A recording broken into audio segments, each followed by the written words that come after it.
Jacques, we've been gone forever, haven't we? I've gotten bigger. Jacques has gotten bigger. He's growing for some reason, which is weird since he's supposed to be a middle-aged lab assistant. We're not really sure why he's growing. So we'll look into that much later in the program, because this is our Grindhouse double feature, Jacques. Yeah. This is so important, I wrote down the names of the movies right here. And we'll get to those in a minute. Oh, we're not yet. But first, we're going to discuss Scooby-Doo! Scooby-Doo buckets. Apparently, if you go to McDonald's, they have trick-or-treat buckets. And the Happy Meal was actually served in the bucket, which makes this infinitely cooler. And the lid to the Happy Meal is full of stickers and you can straw thingy. Right, put Scooby on your straw. On the back, there's stuff for free stuff online and money off of a DVD called Big Top Scooby-Doo. So it could be Big Top Scooby-Doo with Big Top Pee-wee for a double feature. They can have Paul Rubens and Shaggy in the same double feature. I don't think that's a good idea. But the stickers are cool from the old Scooby-Doo. And I like the fact that it looks like the Mystery Machine. If it's driving at you, here, can we get a close-up from that? Camera Dandy? You seeing that? Help if I hold like that? Oh, no. Is that better? Here's the back. Oh yeah, we'll hold them next to each other. See? I got the front of the Mystery Machine with, you know, the regular kids. And then he's got the Stoner Squad on the back. A bunch of holics. So that's, I had to show those to people since we're back. Now, as I mentioned before, oh wait, are we back in? Because we wouldn't want to be in. One other thing, look at our new set, Jacques. I don't like it. We're having a little bit of light bulb trouble up here. If we leave it on too long, Jacques develops Tourette's and we sort of want to get a PG rating, so we're not doing that. But we moved the coffin in. We have all of our stuff that we've collected over the years. I'm pretty sure that Jacob's Ladder is the culprit for that, so we're going to leave that unplugged. We don't want to electrocute anybody. The guitar, it's amazing what you find in a basement. It's just amazing, isn't it? Yeah. It's amazing. So, we're back. We're back, and to show off the new set, we're going to do a double feature. Of Grindhouse. Double feature Grindhouse. You know how Grindhousey these are? Horror We're going to show these under the original titles. Or no, not the original titles. The Grindhouse titles. Because, for example, our first one is called Curse, dun dun dun, of the Blood Ghouls. Doesn't that sound great? Curse of the Blood Ghouls. Dun dun dun. Sounds awful. Well, really, it's an old black and white film called Slaughter of the Vampires. Yeah. But it follows kind of the Dracula myth. The vampire is kind of this dressed up dude. It's from Spain. It's a Spanish vampire movie. Okay. Kind of follows Dracula. We're going to show that one first. Next up on our list, yes, I had to make notes on my lovely Frankenstein notepad, is the Vampire Beast Craves Blood. Do you want me to explain the original title for this? Let's see if Jacques remembers the original title. No. Death Moth. No. The original title for this, The Vampire Beast Craves Blood, which I thought was an awesome title. It's almost a sentence. Less of a title, more of a sentence. The Vampire Beast Craves Blood. That's not. It's actually the Blood Beast Terror. That's not. With our good pal Peter Cushing. That's a statement. And, bro. You know, a statement's a sentence. Yeah, but. Shut up. It's a title because there's no punctuation. Peter Cushing's in this one, and this is weird. He plays a good guy. Whoa. Doesn't do that a lot. Usually he's, you know, kind of being... Oh, no, when he's Van Helsing. Yeah, but he's still kind of a mean fella. Yeah. When he's Van Helsing. Mm-hmm. So, what we're going to do is start with Slaughter of the Vampires. I mean... Curse of the Blood Ghouls. Curse of the Blood Ghouls. Here at the new and improved basement of Baron Morbid with my buddy Jacques here. We're going to watch Curse of the Blood Ghouls. We'll pop back in a little while to see how everybody's doing. Chat it up. Maybe there'll be other fun things. You know, you never know what's going to happen on the new set of the basement of Baron Morbid. You never know. So, go watch the movie! Life has many strange secrets. And none is stranger than the curse of the Blood Ghouls.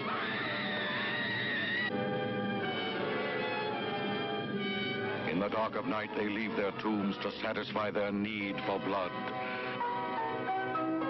Because these demons of the undead can exist only by ravishing the living. Let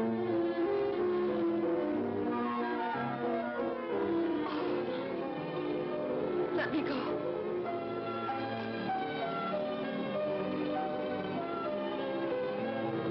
With abnormal powers of love, they enslave the unwary. Don't let her go. Leaving on them the horrible telltale fang mark of the vampire.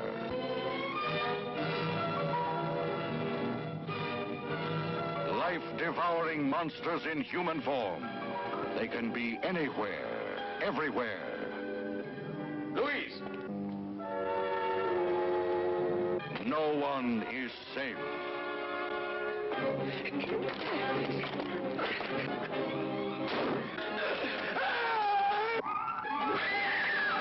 Only by destroying them will a town gone wild with terror and fear be free of the curse of the blood ghouls.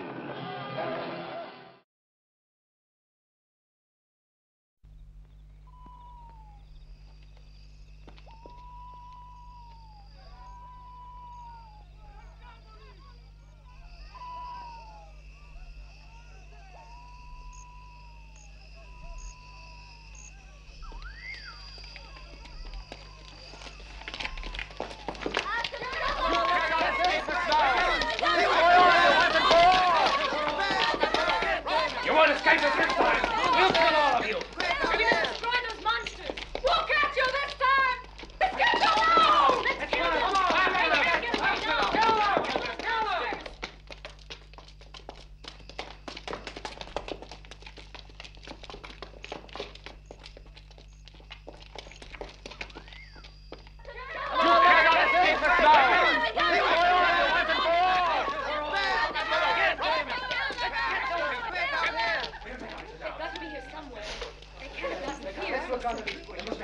No, they're not here.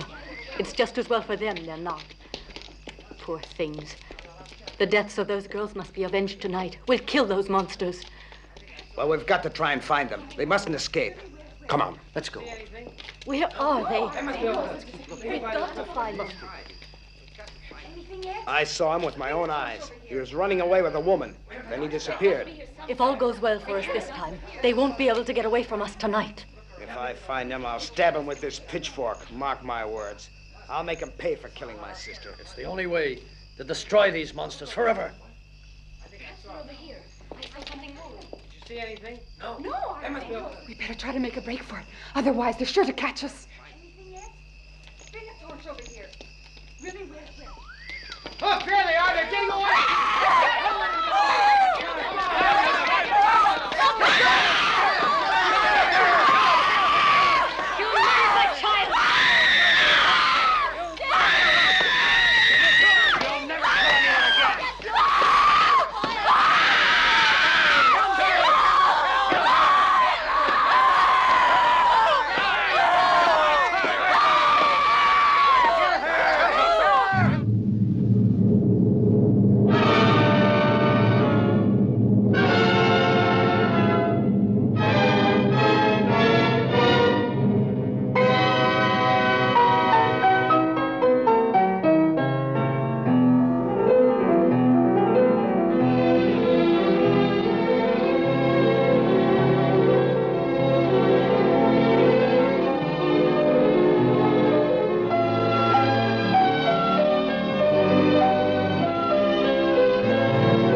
faster! I must reach the grounds of the castle before daybreak. I risk wrecking this old carriage and destroying these horses. I will give you gold to get a completely new carriage and a new team of horses. You must try harder. My life may be at stake. I'll try, but at your expense. Oh! Oh!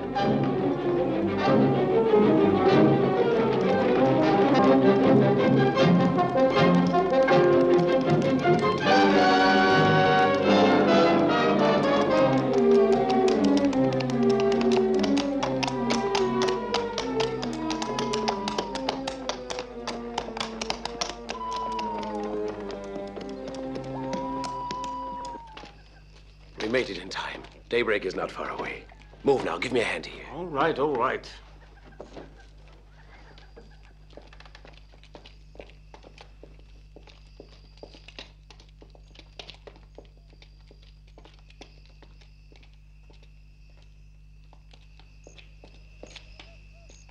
It's true what I've heard, that all madmen are not locked in the madhouse. Now, Beauty, come on. It's home now. Ho! Ho!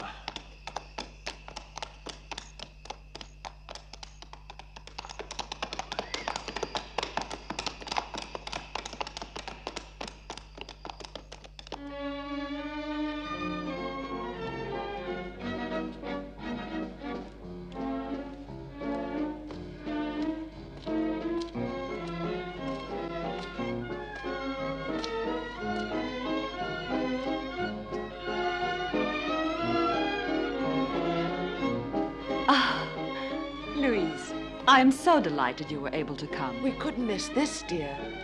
It was a perfectly marvelous idea of yours to spend some time in this wonderful castle. How romantic it all is, Louise.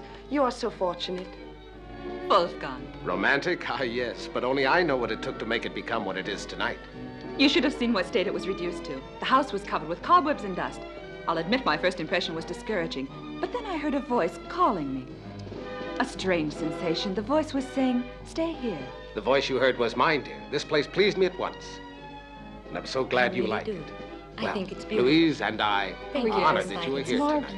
Oh. Thank you. These are for you, Louise. Thank you, Racy. I hope you like them. Thank you. And thank you, Corinne. You've met my governess, haven't you? And this pretty little girl is the gardener's daughter. You may stay if you want to. Thank you. Excuse me, I must attend to a few things. My governess, Corinne, is also a very good friend of mine. And now Louise must play for us. I'd love to. Come now, let's go and hear my wife play.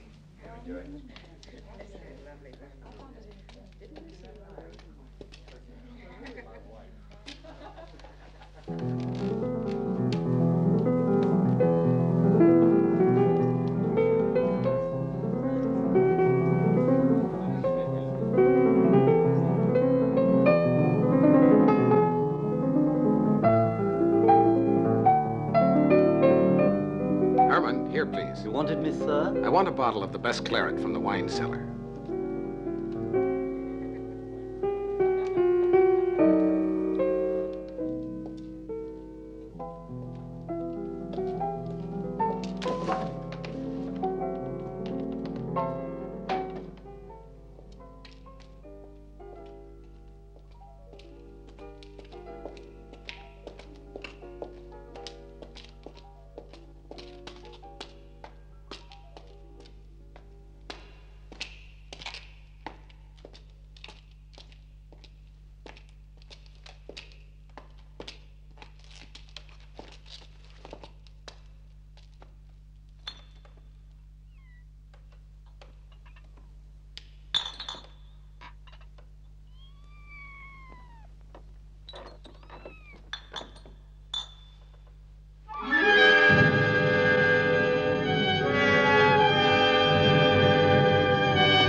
You were really marvelous, dear. Bravo, Louise. A composition worthy of a great master. What gave you your inspiration? It was this house, the atmosphere of the park.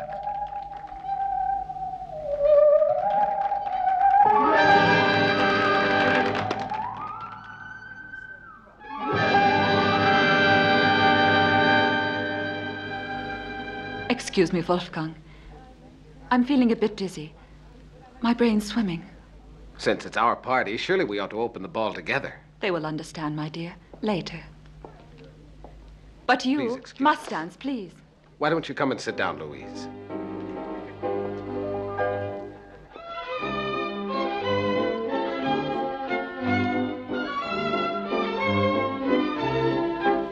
I won't be gone long.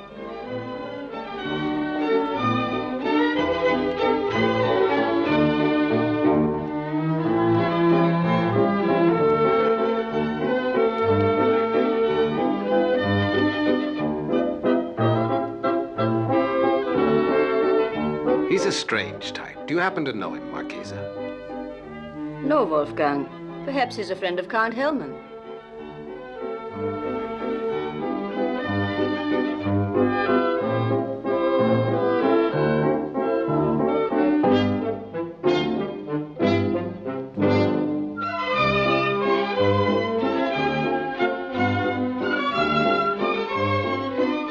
May I have the honor? Well, I'm not.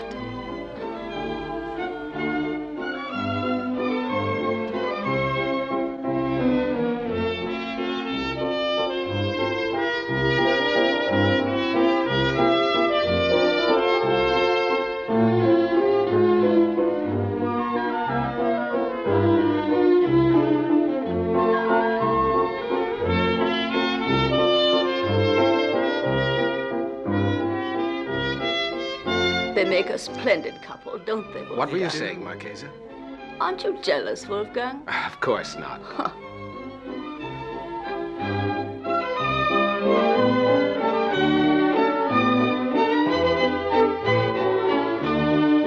I think he's fascinating. Personally, I'd say he's sinister. Very much so.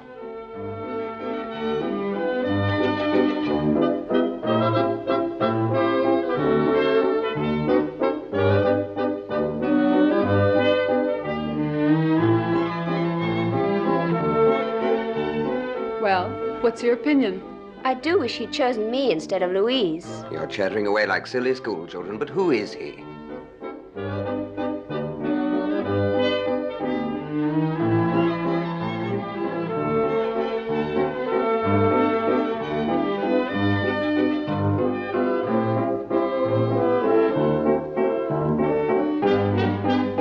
I'm feeling faint.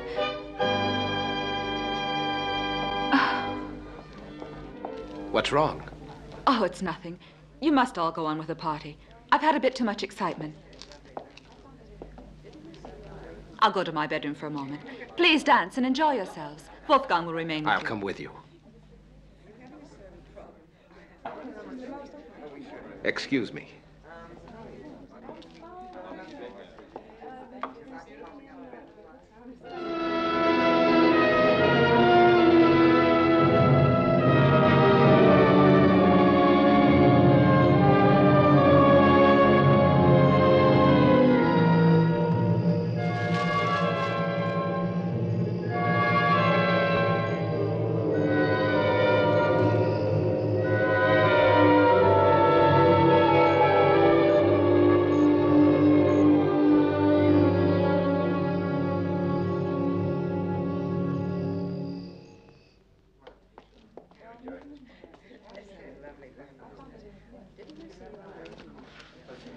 Tell us, Wolfgang, how is Louise? Poor thing. These last few days, she was so worried about the party, she tired herself too much. Could there be a little stranger on the way? It would be such a pleasure for everyone at the party.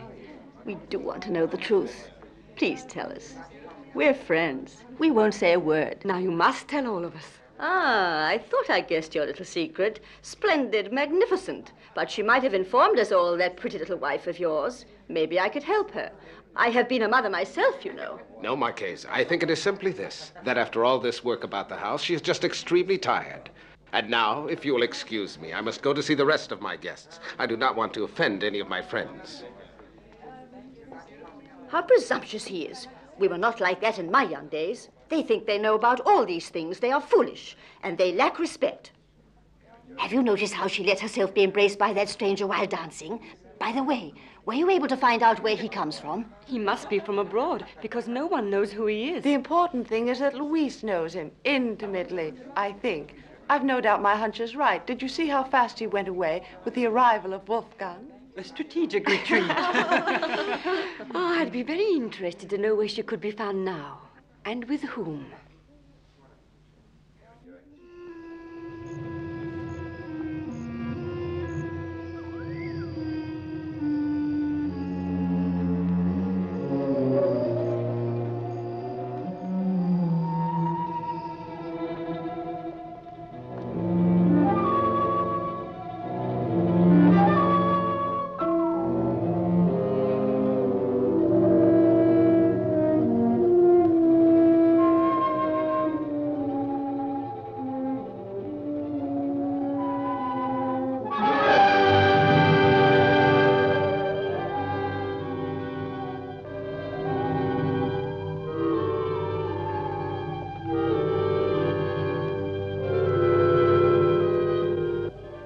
Go away, please.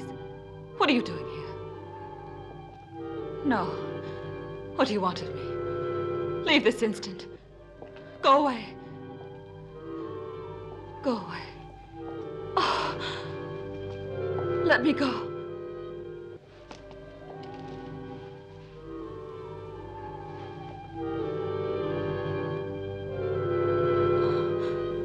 Oh.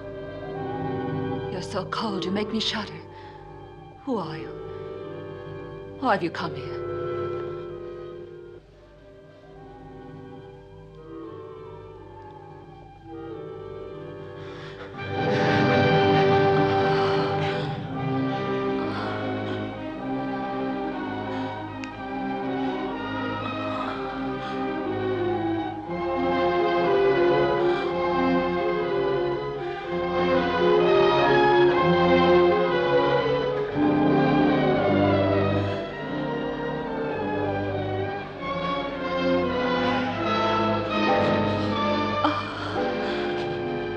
Don't ever go away.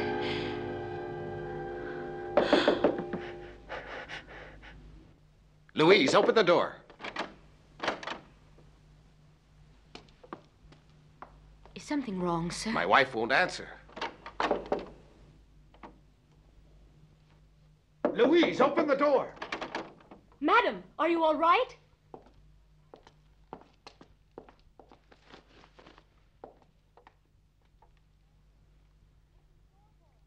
Open the door for us.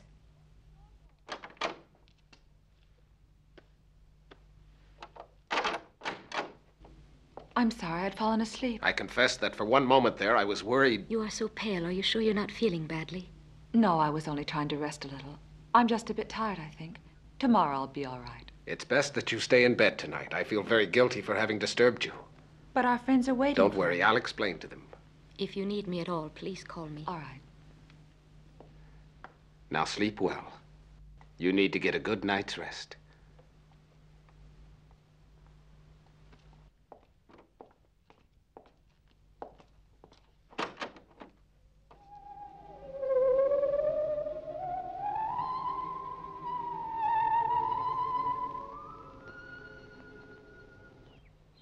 It was dusk when the two travelers finally arrived at the lake shore, and black storm clouds were gathering in the sky. The boat they had expected was moored to a post, and the ferryman was standing beside it, waiting for them. He was wearing a long, dark cloak with a hood which covered his head, and muffled his voice, making his words indistinct. Bertram paid, and he told the boatman to leave. Before they were halfway across, the storm broke in its full fury. Lightning flashed in the sky, and thunder rolled. The boat heaved and lurched, and the passengers were flung from side to side. Bertram left the frightened girl, moved to the ferryman's side, and asked if they shouldn't turn the small vessel back. Suddenly the lightning revealed his features, and he found himself staring into the face of his bitterest foe. That's enough reading for this morning. It's time for lunch. Come on, Louise, let's go and eat now. You are very thoughtful, but I'm not hungry.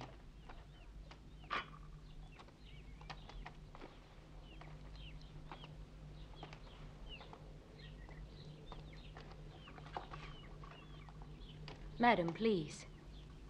You must eat. I don't want to. Now, Louise, you had better eat a little something, my dear.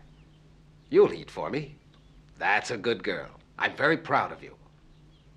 Why, my dear, that's more like it. The more you eat, the prettier you'll both grow. Corinne!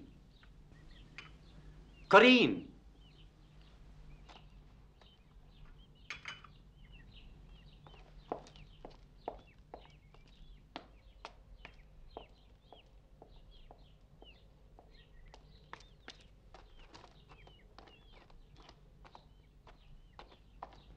The doctor has arrived. You may tell the doctor that the Count will wait for him here, in the garden. Very well. Rosie, I want you to be a good girl. You see, she promised she would. Count, the doctor has arrived. Ah, yes, he's an old school friend of mine, Dr. Hatt. It will be a good opportunity to speak of Madame's illness. Yes, that's a good idea.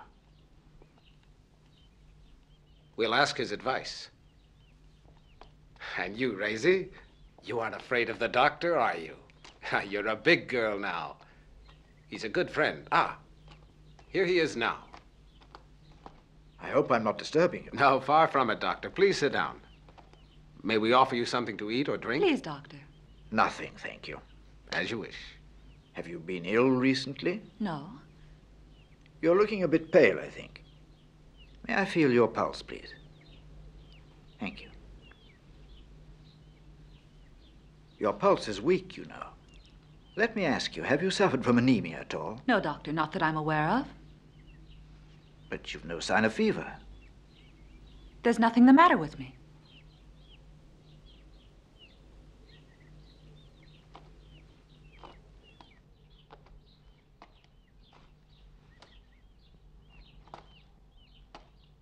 Well, what do you think, Doctor? I don't know. Judging from the symptoms, I would say she was anemic, as I said. But she's always been so healthy. In any case, I can't give a diagnosis now. Well, I shall come and pay her another visit tomorrow, and maybe then I shall be able to be more precise.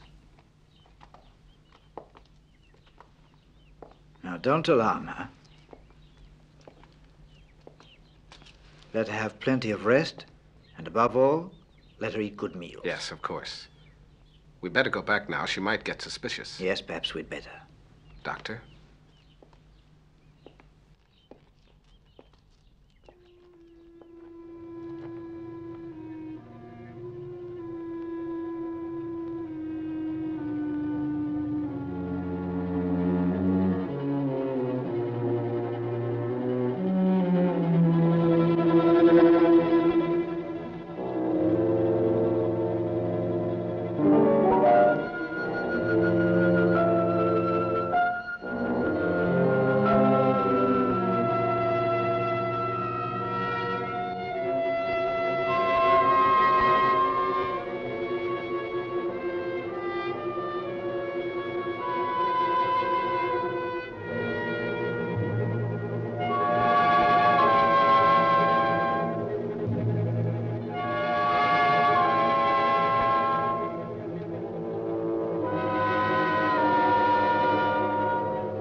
What'd you do?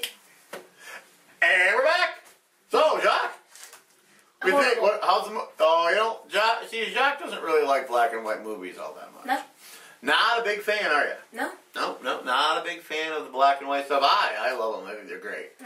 I thought this was pretty good. This is pretty good so far. We obviously have different tastes in movies. We obviously have different tastes in movies, and that's kind of good. You have, movies he likes to watch compared to movies I like to watch. Which are horrible. Or which are horrible movies.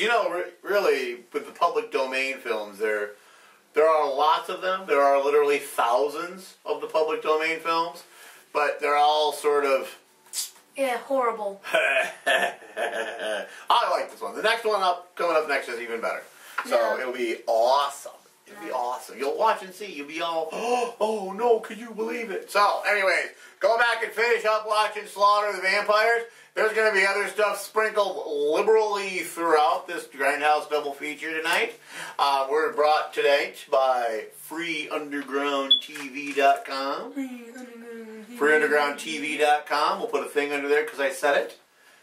Give them a little props to them because they just came out of beta testing. Whoa. So now it's full-blown release. We're showing every Sunday night at midnight, which is also Monday morning. So you don't look at it. And then Monday morning at 8 a.m. for people who get up and go, I could really go for a really horrible movie with these two dashing, charismatic fellas here. So, 8 a.m. And then 4 o'clock for when the kiddies get home from school. Warm up the old computer, get the internet rolling, crank the hamster wheel. I don't know how people get their internet. How do we get ours again? We open up the computer and then we turn it up. Oh, that's right. I think we've got Wi-Fi down here in the basement. Yes. Everybody should have the Wi-Fi. Yeah. There you go. Kids these days, they don't have their Kids these days with their fax machines and their hula hoops. Oh, my. We're all finished watching Slaughter the Vampires, and we'll be back when you least expect us. Get out! Yeah.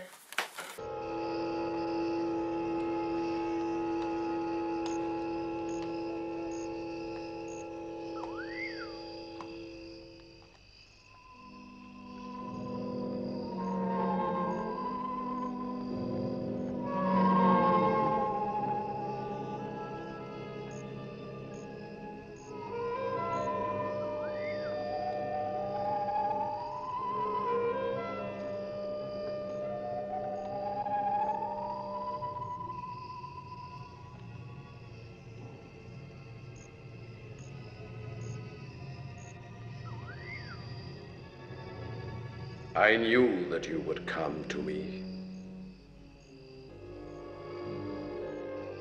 I knew you were calling me. Where are you? I can't see you. Who can you be to have this mysterious power over me? Who can you be that you poisoned all the love I bore my husband and made me become your slave? Show yourself to me. Where are you hiding? This black night makes me fear you. The night is my element. It cannot frighten me. You too belong to the dark, for in you the light of the stars is transformed into a being of flesh and blood. And what the night sky has lost, I now see standing before me, more beautiful than 1,000 stars. All this I see in you. But I don't see such great beauty in me.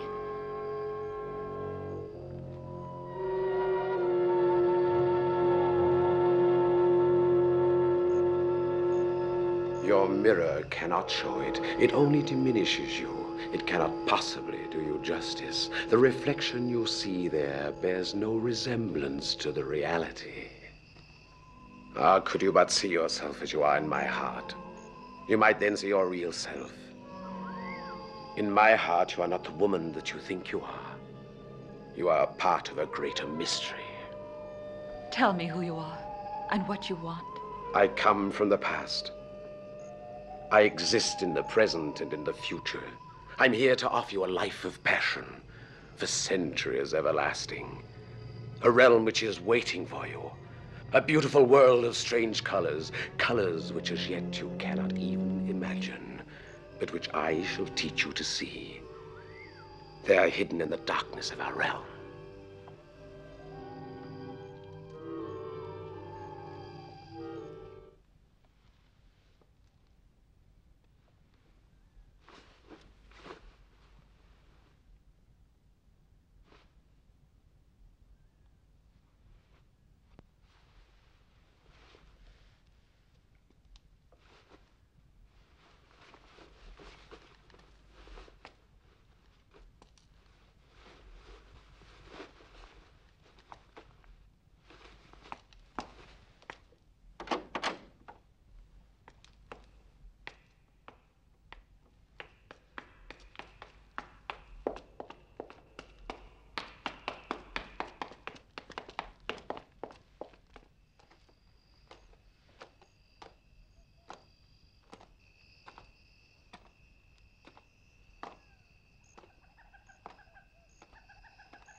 Louise, what are you doing here? I just wanted a breath of air. Now, please take me in again. Oh. Louise.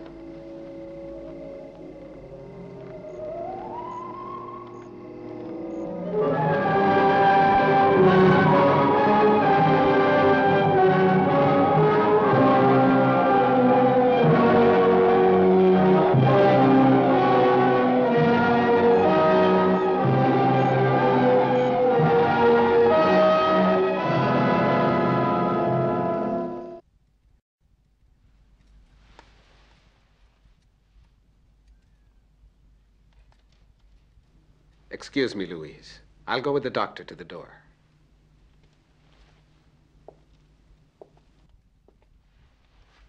Doctor? Goodbye.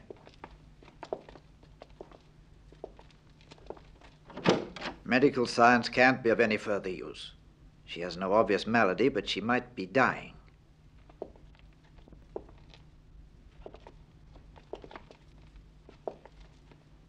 Listen to me, Wolfgang. There's only one chance of saving her. Take your carriage and leave immediately.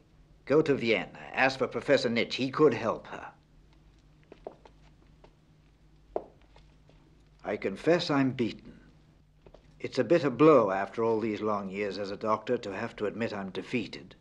Go now. Don't waste any more time. Goodbye, Wolfgang.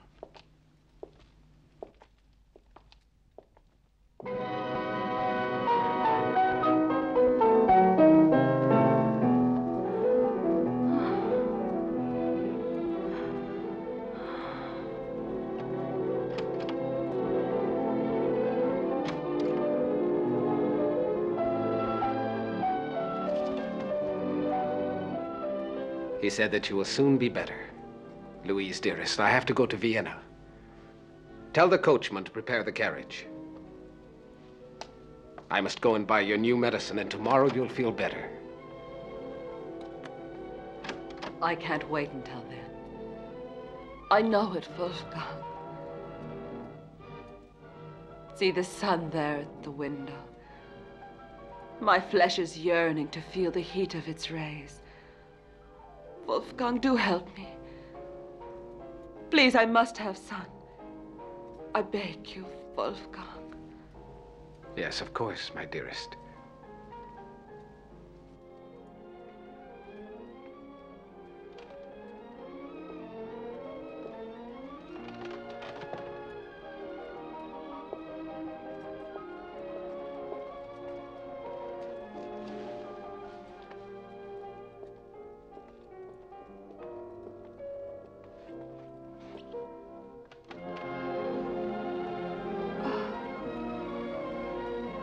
I must go now. I shall certainly return before nightfall.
Dr. Nitsch? He's not here. What do you want? I must see the doctor urgently. Oh, no, he's busy on a call. I've got my work. Please, wait a minute.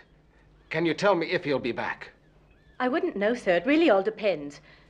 He's only gone to a nearby town. They say there are strange creatures near here, but I don't think so. They say such silly things these days. Yes, certainly you're right, but may I come in and wait? You might have said so before that you wanted to wait. Of course you may. Do come in. As Dr. Nitsch is always telling me, if anyone wants us, they must wait for us.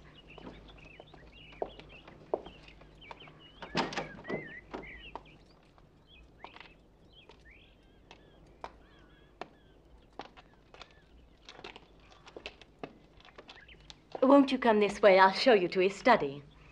No, thank you. I prefer to wait here. As you wish. Dr. Nitch also prefers it here when he has a moment to himself. Will you excuse me, sir?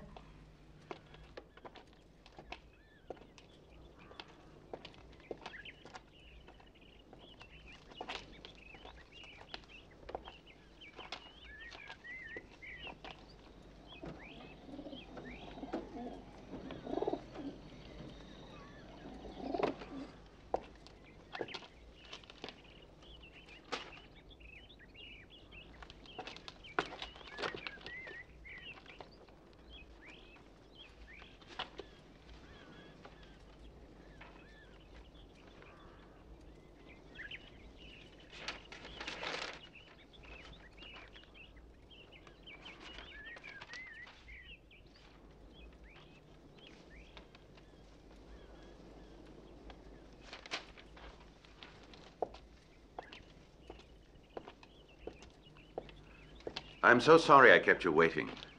Make yourself comfortable. Cigar? No, thank you. What can I do for you? Dr. Hunt sent me to you. Dr. Hunt? Oh, yes, I remember him. He says that you're the last hope I have. My poor wife, she's dying. He's at a loss, because although she's in a state of extreme depression, he cannot explain the origin of her malady. My only chance of saving her lies with you. I cannot do miracles. I can only do my best. Well, now then, are there any obvious symptoms you observe? Please forgive me. I'd rather talk in the carriage. She may now be weaker and even be... Now, don't despair. I'll get my bag. I'll be right back.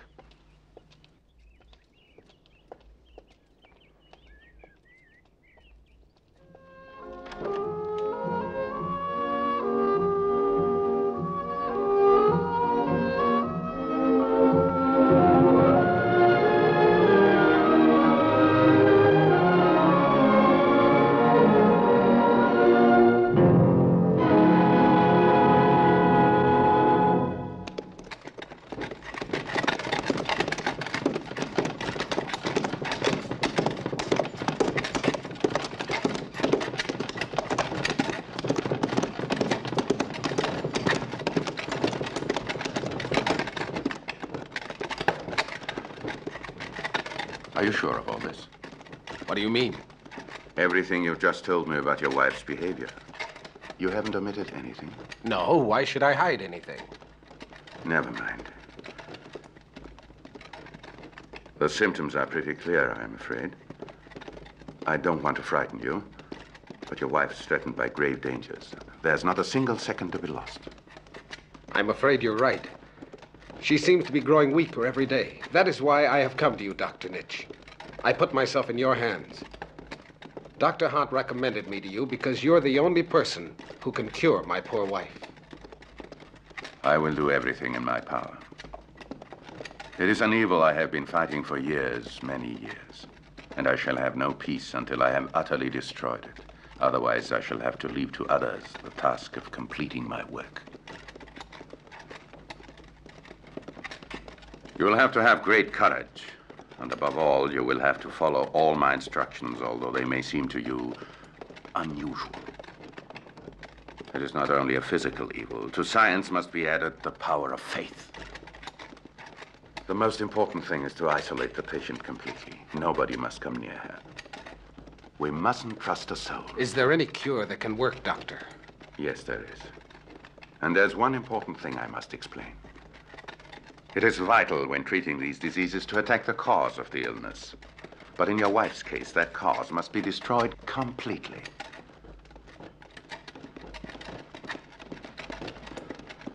They are very cunning, and they have perfected through the ages the art of deceit. One should be prepared for anything from them to have any chance of victory. Who are they? The vampires. The vampires?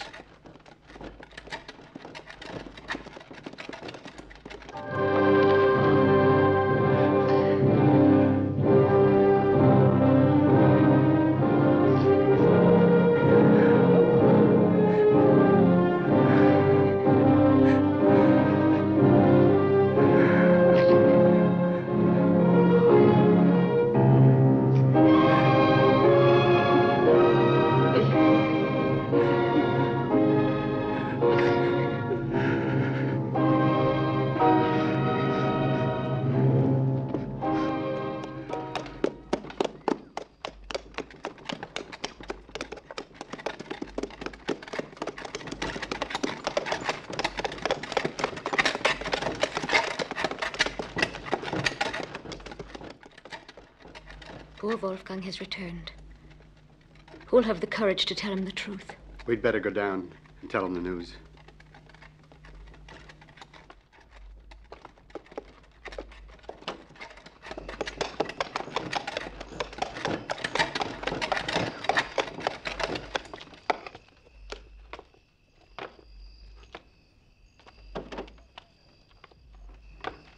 How's my wife feeling now?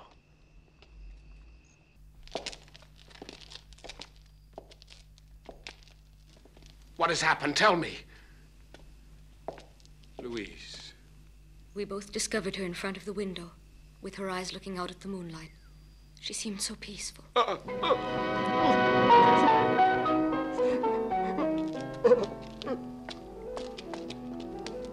No, Corinne. It's better to leave him alone for a while. It will be necessary to call a priest. Will you see to it? And your wife might take Raisy home. It's better, I think. What a tragedy. Poor dear lady.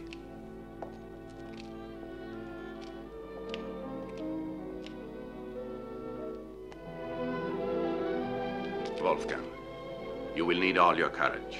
I know it's been a terrible shock.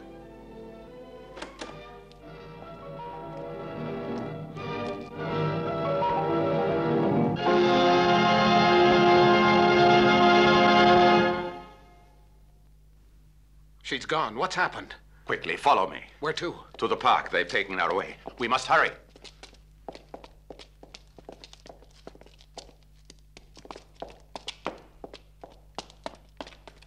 She's disappeared, Corinne. Disappeared? But that's impossible. Go to your room at once. Close the windows and don't move.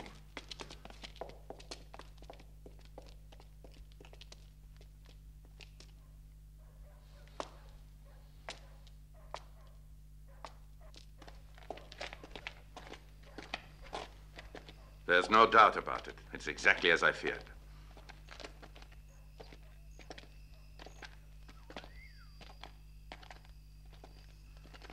Now I think it's best to separate. But if you see anything, call me.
I felt that I was in your presence, even though I never heard you arrive.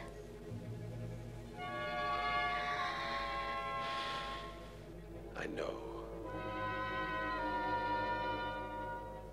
I, too, am always close to you, even when you are far away. I can feel your breathing when you are sleeping and when you're waking. I can feel the blood throbbing in your veins. What has made me want you? I don't fear your power. You've no need to fear. I know that now. You only fear the dark when you're not used to it. But why have you returned to me? It's the day that begins now to make me afraid. My thoughts tried in vain to stay interested in the things which made me love life.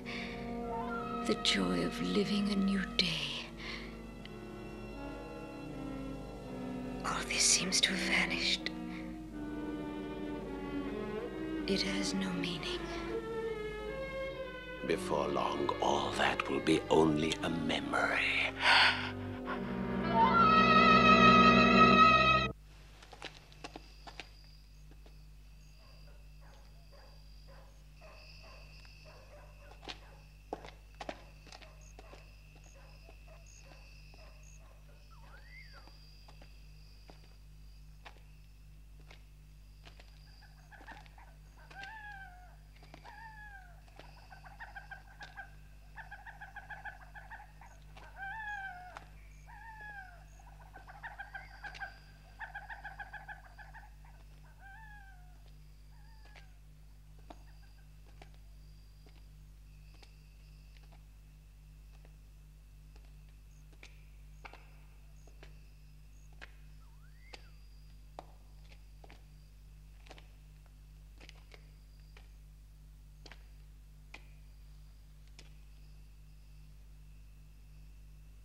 Louise!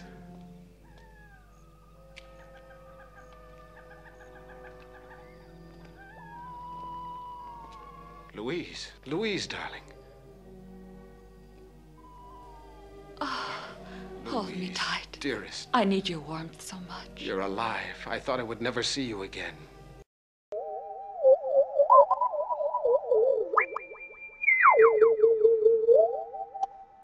So they tell the guy, your condition is stable. Get it? Stable. Say noise. Is this the Taj Mahal? Like the Taj Mahal? Pesky Time Lords! Thank God for that. I've suffered so much these last few hours. I felt as if life had separated us forever. It was more than I could bear.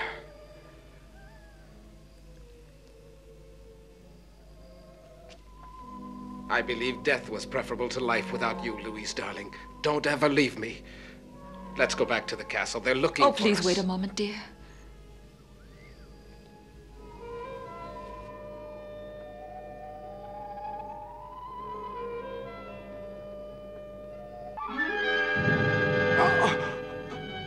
Louise, what have you done to me?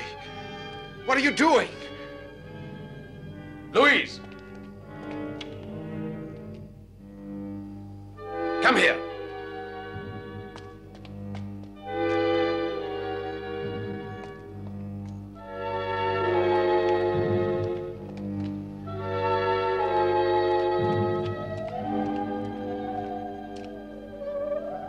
Quick. You will need a blood transfusion right away.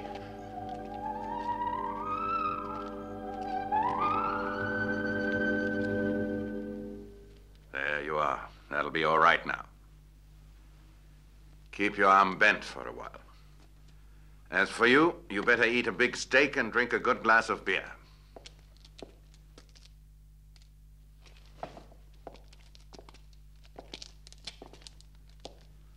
Listen to me, Wolfgang.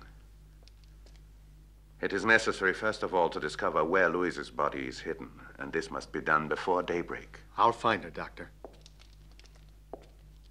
Not until then will you be able to consider yourself out of their power, and Louise finally will enjoy that peace which only comes with true death. It's terrible. I no longer know if what I believe in is good or bad. I've no doubts about your honesty, Doctor, but what you are asking me to do concerns my poor wife. No, Wolfgang. Louise is no more your wife. She's no more the Louise you knew. And it's to this that you will have to resign yourself. It's for the best, I assure you. This sacrifice is difficult. You will need great courage and decision. What must I do, Doctor? Nothing. You stay here. It might seem too horrible to you what I shall have to do.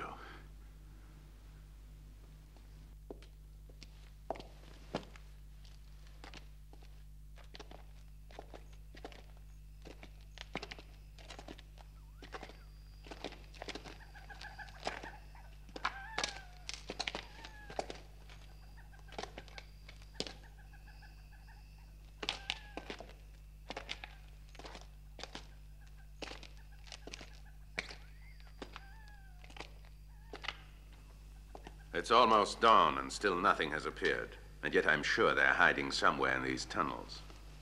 But where? We must have searched every corner. Who'd have thought a coffin would be hard to find? Let's look again.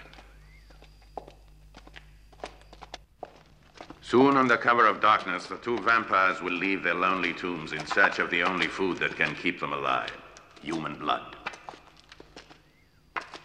It's absolutely essential for them. We must be sure to warn Peter to watch over his house and be ready to act the moment they appear. He should know that only fire and the cross can destroy them. Except for these remedies, no power can prevail. We must go there before it is too late. Wolfgang, the governess, and the child are in mortal danger.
act with cunning, and we must be just as clever.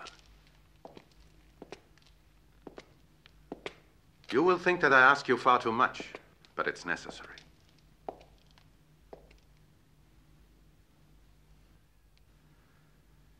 Tonight, I will need you to set my trap. You will stay here and wait. No, Doctor. You must understand that to me this doesn't make sense. This is ridiculous as well as painful for me. Oh, I know. This makes no difference to you. Because all that counts with you is to realize your ambition, to impress your friends and prove your brilliance. But you ought to realize that I, for one, have had enough of this comedy. Be quiet. Listen to me. I'll explain to you. It is not a question of defending any one individual, but of the whole of mankind being in gravest danger. We cannot remain indifferent to this. With your help, I'm about to kill this thing at its roots, so that the peril cannot inexorably spread even further.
Has come at last, when vampires will disappear from the earth. Imagine all the children, all the women who must be saved from contamination by these monsters. They must be banished, exterminated without pity. Once again, I have to ask your forgiveness. I have no doubt they'll arrive soon, and I shall be waiting even if I have to spend all of the night awake. I feel I ought to say how grateful I am for what you're doing, Dr. Nitch. I don't know if all these precautions of yours will be sufficient to keep these creatures at bay, but I have a feeling that all of this is useless. However, if anything should happen to me, I want you to promise to free me forever from this appalling fate. I can't bear the thought that I might have to wander throughout eternity, contaminating other human beings. Yes, certainly, but it won't be necessary.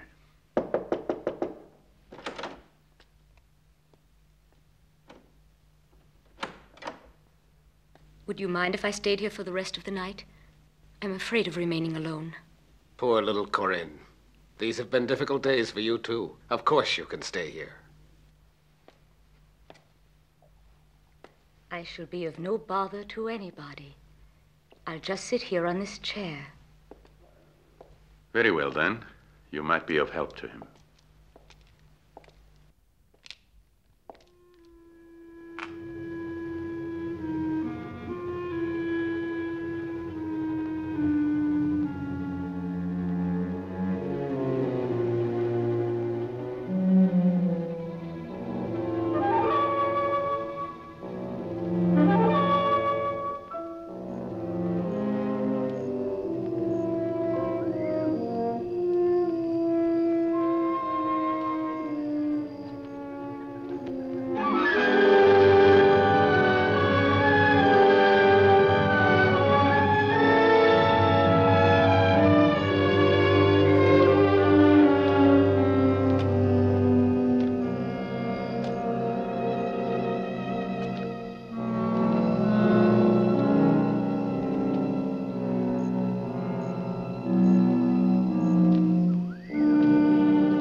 They have not come yet. You'll be needing all your courage soon.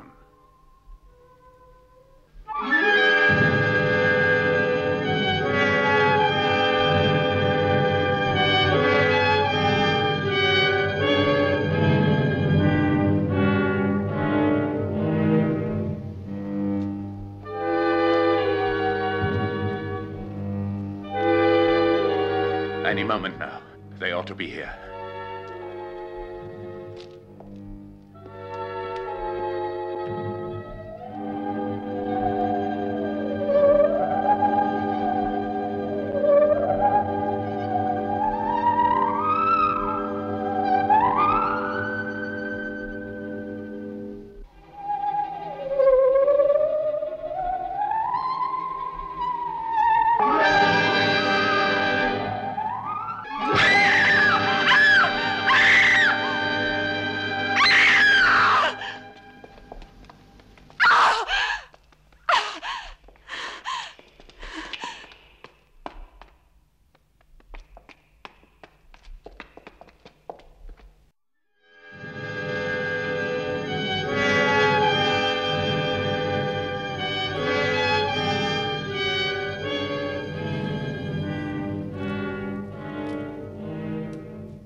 Corinne. What's the matter? Corinne!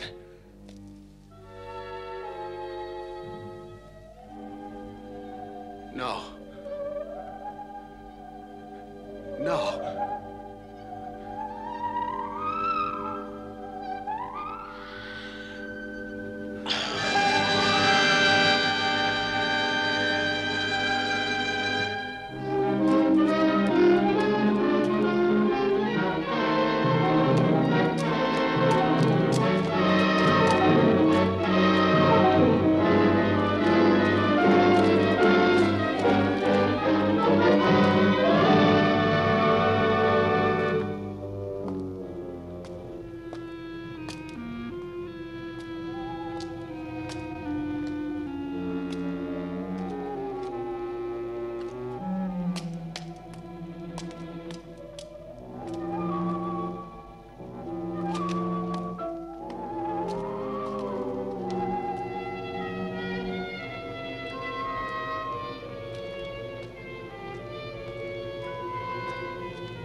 I'm sorry for you, but I have no choice.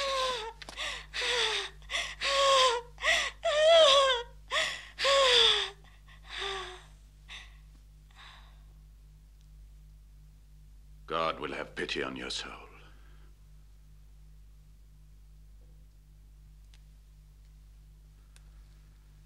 Only a miracle can save him.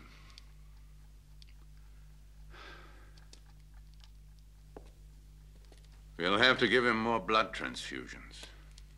If that's what's needed to save him, I'll be glad to help you, Doctor. We will require at least a couple of men donating their blood in order to save him. I'll find them for you, Doctor. We do not have much time to lose. His pulse is extremely weak. Hurry up. Don't waste a minute. In the meantime, Doctor, I can give you some of my blood. I'll hurry, sir.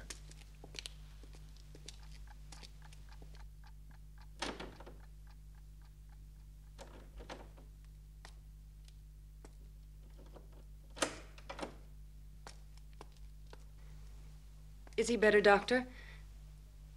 You must try to get a little rest, at least for a while. You haven't eaten or had any sleep for days. I thank you. Not for now. Afterwards, when I'm quite certain that we have saved him. It all depends on how he passes the night. Won't you have something to drink, at least? Yes, I will.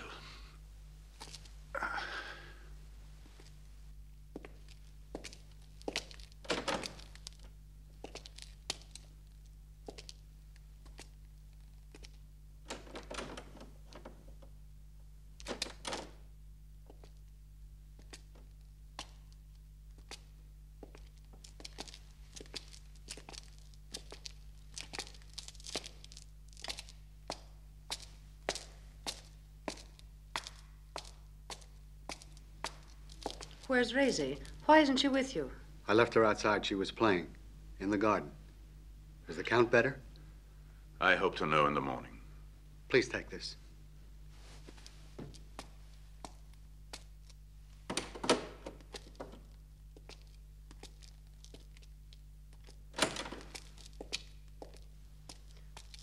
While I'm getting the coffee ready, why don't you have some fruit? No, thank you. Coffee will be enough. I don't need anything else for now. Very well.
Wolfgang.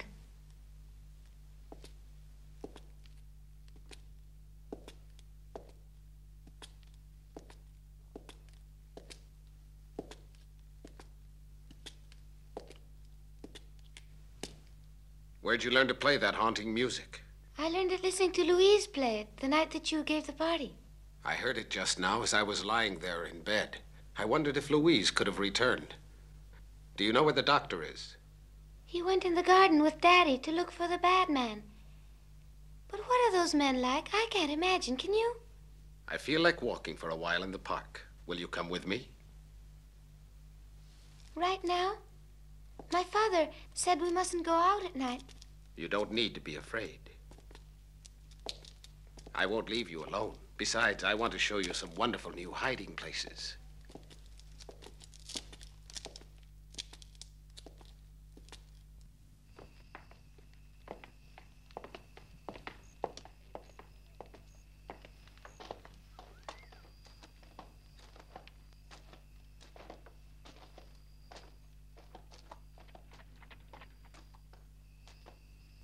Do you know, I like walking in the park at nighttime. Do you? Please, Wolfgang, answer me.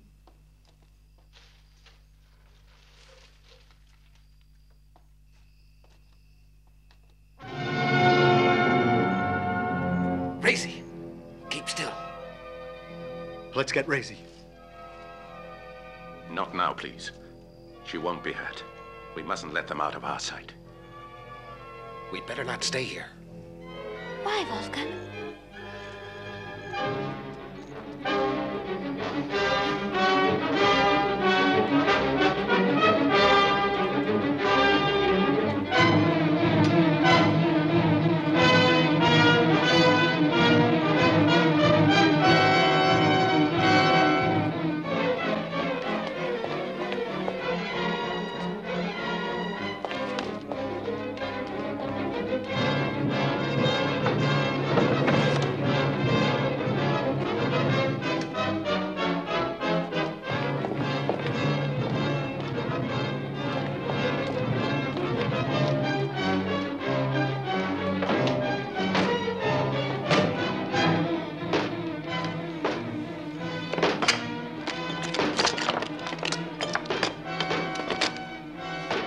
Don't be afraid. It's quite safe here, Racy. Open the door in the name of God! It's useless. We'll have to break it down.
Racy.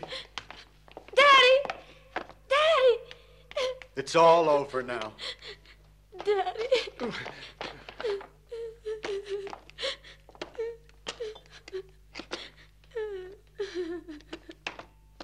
saved me from the bad Don't man. kill him! Stop, Doctor! Saved Racy from the vampire. I almost killed you.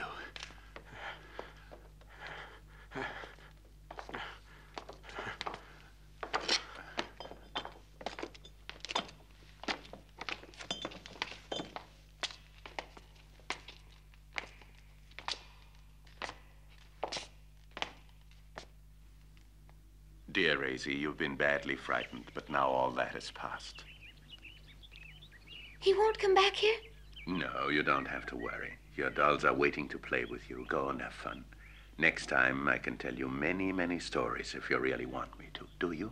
Yes. Goodbye. Bye.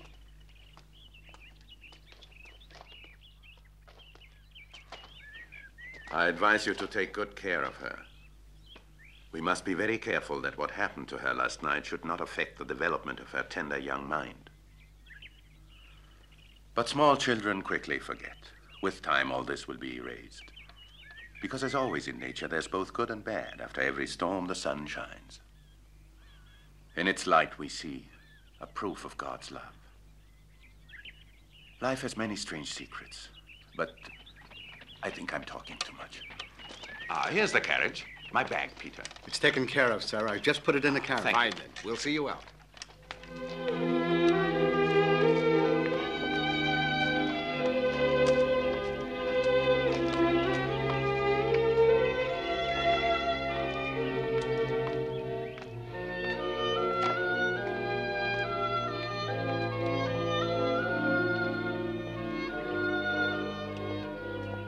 Well, this is the moment to say goodbye. Thank you, Dr. Nitch.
Is over. I can't stop playing with my little Frankenstein notepad. It's so cool. It's not very big. See, very skinny, very tiny. It makes me feel like a giant. Jacques can't stop playing with this Scooby. Oh, I can put my in the bucket. Look at that. It's like magic. I'm keeping mine more pristine than Jacques.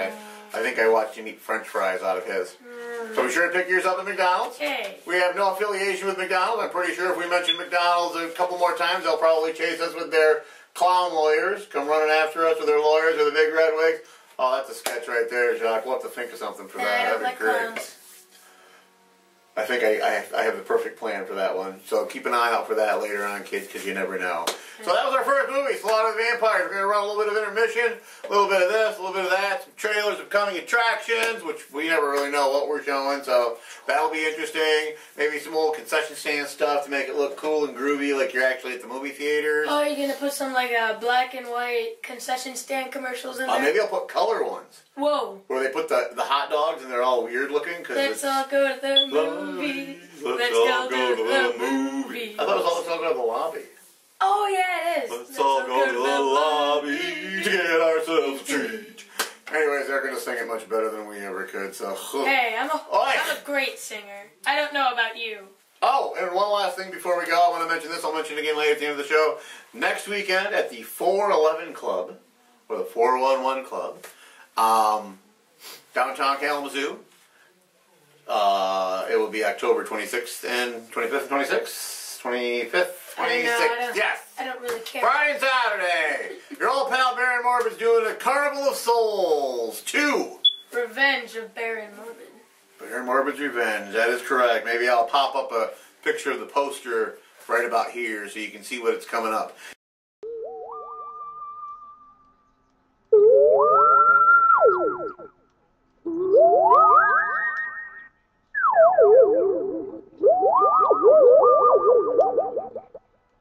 And you'll have to go. There's 4 different bands each night. The bands play like other bands, or like they're like in costume.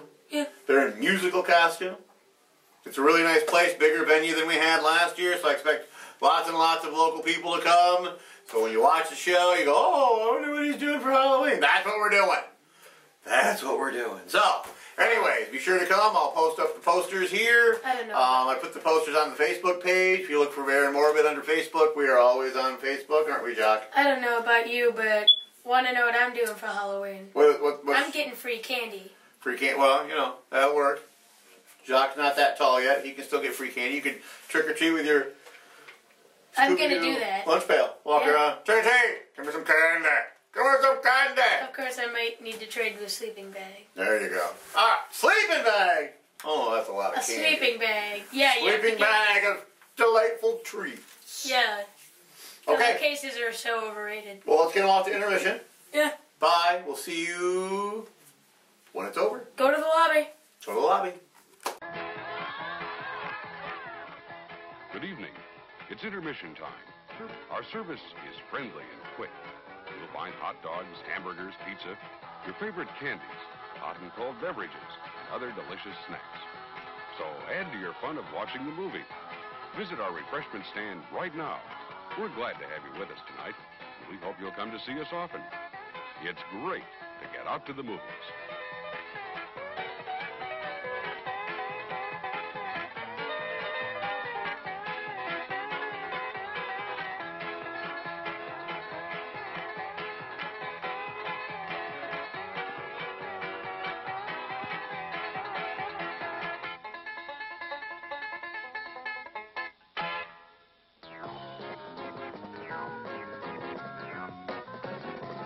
We're just 3 minutes away from the start of our next feature.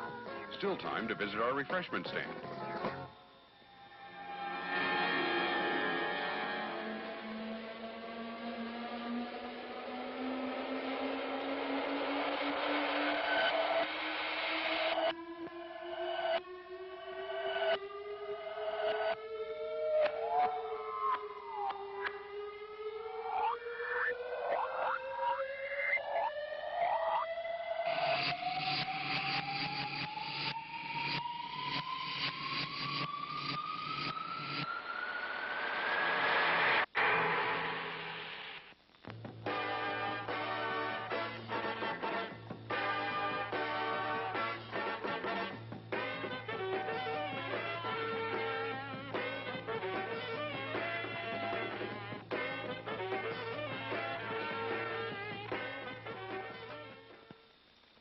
It's 2 minutes till showtime. All aboard, the snack bar special for Coca-Cola, peanuts, hot dogs, ice cream, candy. That's the snack bar special for Coca-Cola, peanuts, hot dogs.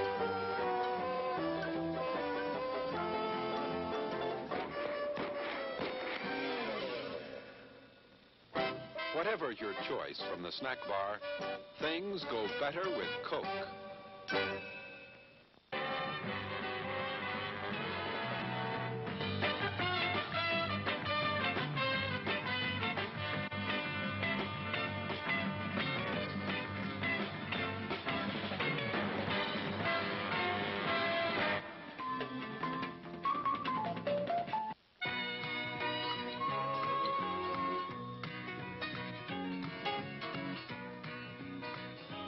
We're now just 1 minute away from the beginning of our next feature. For your convenience, our refreshment stand will remain open after the feature begins, so you still have time to add to the fun of watching the movie. Before we begin our next feature, we'd like to remind you to replace your speaker before leaving the theater. If it is accidentally damaged, please notify someone at the refreshment stand. Again, thank you for coming out to the drive-in tonight. As you leave, please drive carefully and come back soon.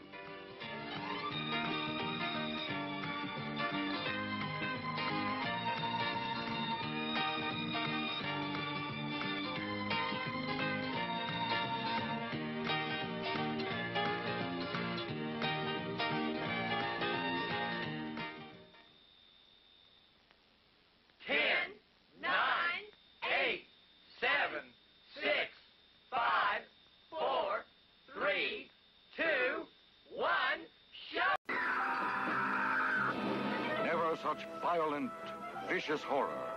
Never such stark, nerve-shattering terror. And never a woman who loved like this. Her schizophrenic embraces making corpses of her lovers. Their bodies savagely scarred by her flesh-ripping claws. The vampire beast craves blood. There's nothing I can do. He's dead. All of her victims are men, whom this psycho fiend has to have to satisfy her desperate, inhuman hunger for a love mate. That moon. Does it make you feel romantic? No man is immune to her irresistible lure. No man can survive her insatiable lust for blood. Because she's something more than mortal woman. She's the incarnation of evil. It was a horrible creature, sir. With huge eyes, sir. Oh, with the wings. The wings, sir.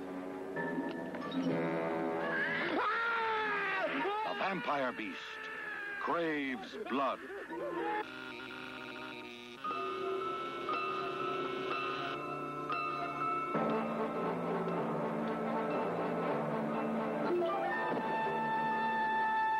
I'm going to destroy you both.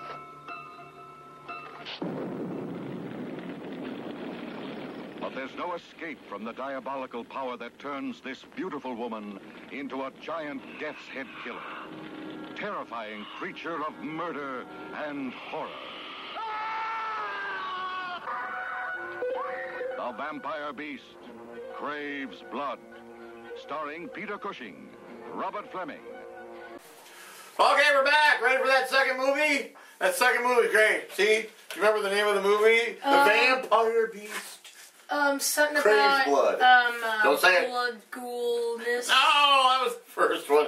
According to our list, because the bear's getting old, sometimes you got to make a list. The Vampire Beast Craves Blood, also known as, more popularly known as, the Blood Beast Terror with Peter Cushing. And, something for Jacques, it's in color. And at the end of the movie. No. Late spoilers. Don't give the spoilers away. We're going to run off to the movie now. Get out! Late spoilers.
Next slide, please. The potter wasp. Looking at the black face of the potter wasp, we find that in both sexes there is a golden spot between the antennae. In the female sex, there is also a golden spot at the base of the clipeus, and the male is distinguished by having the whole of the clipeus and the front of the antennae yellow. In the male sex also, the final joint is turned up in a hooked point. The name potter is justified by the fact that the female sex constructs her nest in the shape of a low, broad flask, such as a potter might turn on his wheel, the neck being short and the mouth being expanded, but of course with no opening. Now we come to the moths about which I was talking last week. Next slide, please. This specimen represents more or less the ordinary form of moth. The pale pinkish grey is sometimes tinged with green in the paler forms. Variation is chiefly connected with modifications which sometimes occur in the upper and lower portions.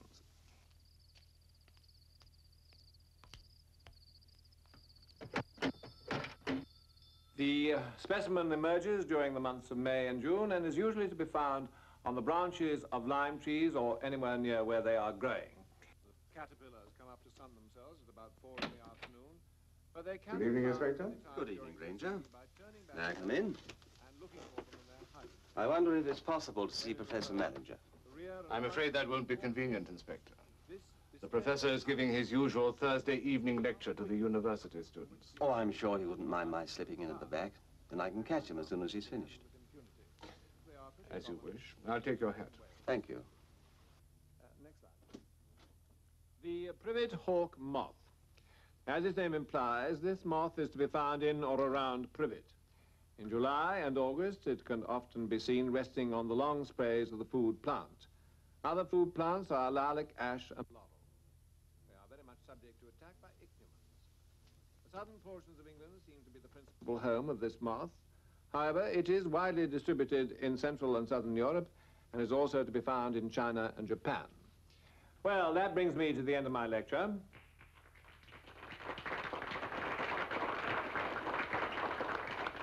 I thank you for your attention. If there are any questions any of you would like to ask, I will try to answer them. Would some of you be so kind as to raise the gas?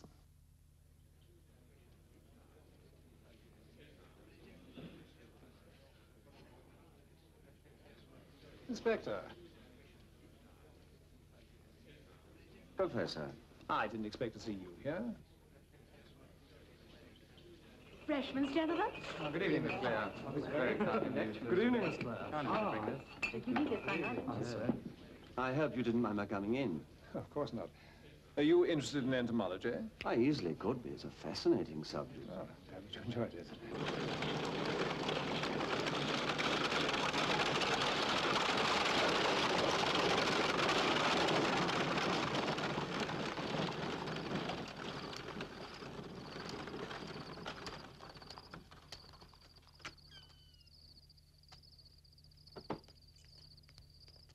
The real reason I came is because there are one or two things I wanted to ask you about young Fisher. Fisher, yes. Mm-hmm. Terrible waste, brilliant boy, one of my best students. Yes. Now, What was the coroner's verdict? murder by person or persons unknown.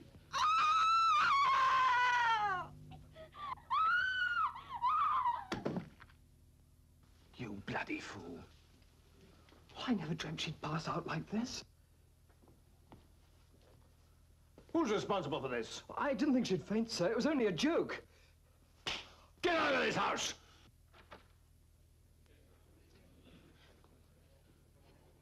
Get some water. Of course, sir. Excuse me, sir. Your sergeant's outside. He wants to see you. What? He says it's urgent, sir. All right.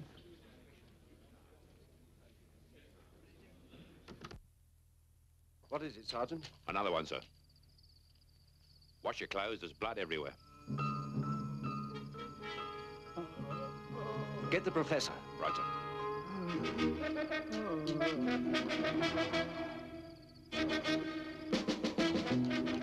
What is this? What's going on? A young man found on the heath. I think he's still alive. Quickly, someone. Tell Granger to fetch my bag. Inspector, would you please stand clear?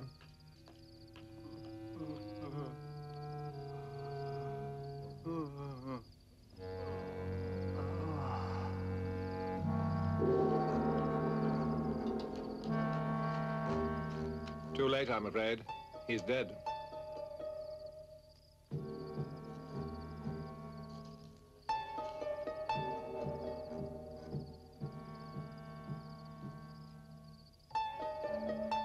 Tea, sir? Ah, sugared? Oh, yes, sir. 2 spoons. Wish you wouldn't keep slopping it in the saucer. I keep telling you. Doctor still with him? Oh, yes, sir. Been there almost an hour. Find anything on the heath, sir? No. Have to wait till morning now. You want me to organize a search, sir? Yes, Sergeant. Do that, will you?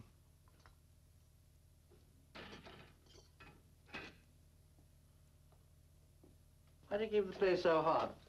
Damn smells like an oven. How is he, Doctor? Mad as a hatter. Poor old Joe.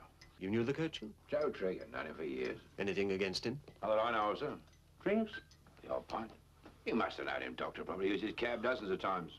Quiet man. Well, he's a raving lunatic now. Have to get him to the asylum in the morning. The only time we have a witness to one of these murders and he's out of his mind.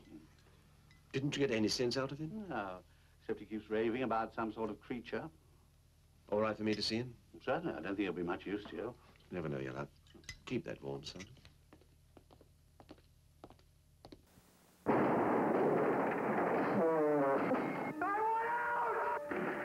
An ancient terror sleeps in the Vargas house. Can anyone survive its awakening? The evil. We're not going to get out! They can scream. They can run. But they can't escape.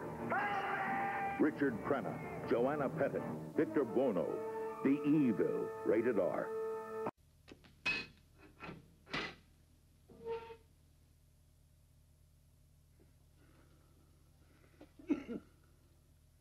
Joe, can you tell me what happened? It was a horrible creature, sir, with huge eyes, sir. Oh, with the wings, sir. Oh, let me alone, let me alone. What did it do? Did you see it fly off? Yes, I saw wings, sir. I saw wings, sir. Horrible wings, sir. And his eyes. Oh, Lisa, let me alone, sir, let me alone. No, don't. Take it easy, Joe. Take it easy. Take it easy. A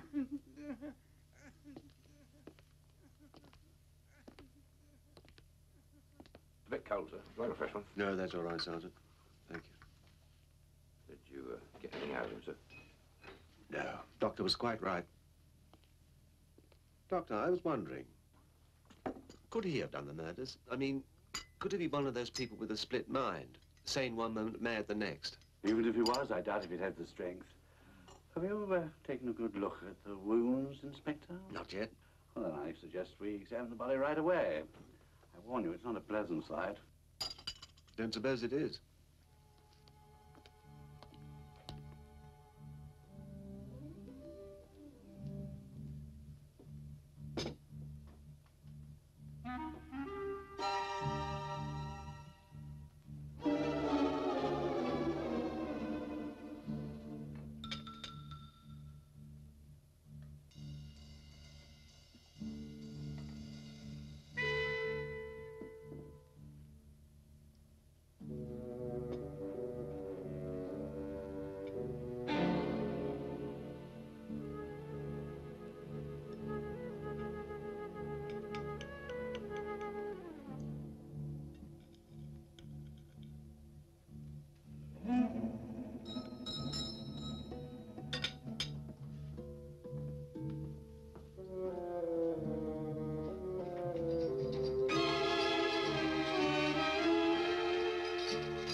Hello.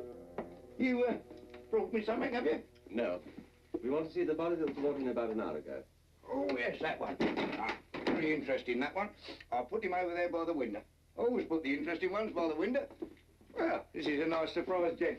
Someone to have a chat to. You don't get a lot of sense out of these, you know. Oh, dear, well, what's the state of this place here? You know, you've caught me right in the middle of me dinner. I've got pie tonight. Well, it makes a change from cold meat, eh? Would you like a bit?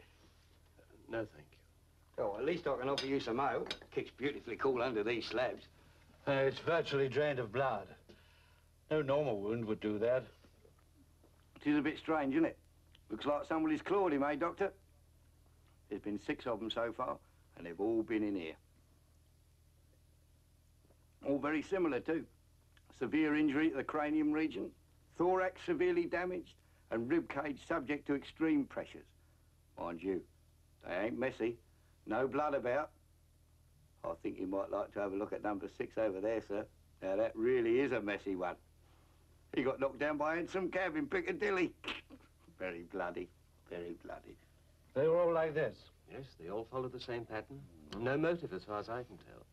Certainly not theft. And all the victims were men. What could have caused those injuries, Doctor? They could have been inflicted by some sort of animal. Now, Tomcat's been missing for a week. Thank you. You've been most helpful. Good night. Good night, sir. Good night. Yeah, I was only joking about the tomcat, you know. I don't think he'd hurt a fly. It's a gentle little thing. Just sits there and purrs.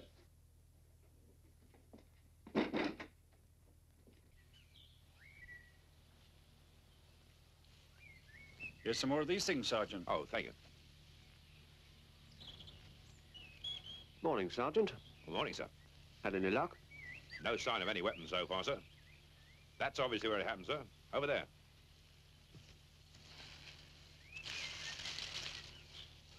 Lover's Walk, they call it, sir. Not there was much love here last night. Look there, sir. There was something else, sir. Not that I can make head nor tail of them. We found these all over the place. Any idea what they are? No idea at all, sir. Seems they're everywhere. Some of them hang off the bushes. I'd better take those. Right, pop them in there, will you? Right, Sergeant. I'm going along to Clare House to see Professor Manager. Carry on with the search, will you? Very good, sir.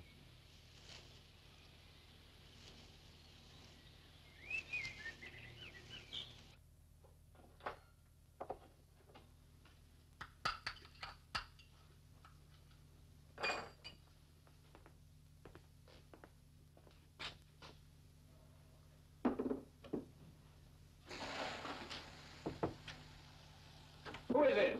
It's me, sir. Well, what do you want? I told you I wasn't The here to inspector's disturb. here, sir. Well, time to go away. I'm sorry if I've called at an inconvenient time. It's very good of you to see me. Oh, not at all.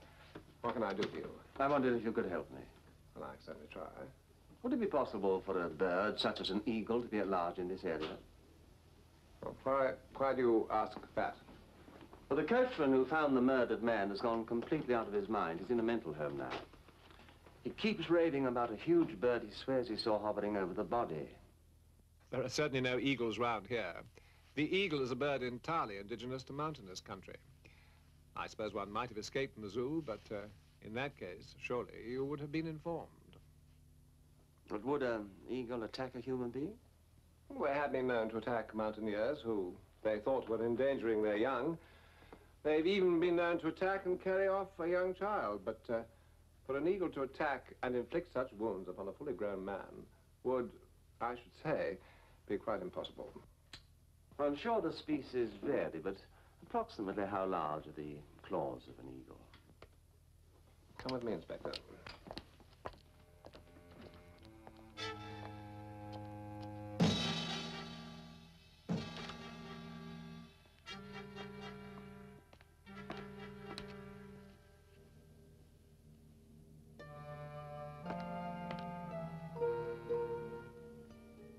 There you are, Inspector.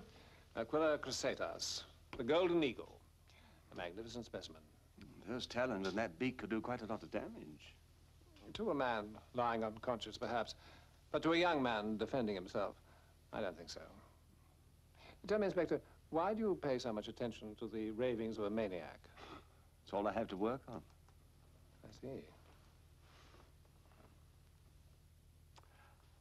Except these.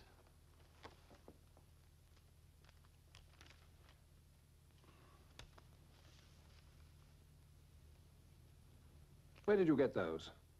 They were found at the scene of the murder. Quite a lot of them. On the ground and hanging off the bushes.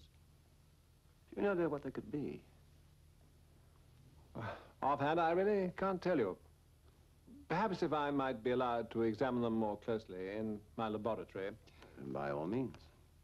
And if you should find out what they are, perhaps you'll send word to me. Oh, of course.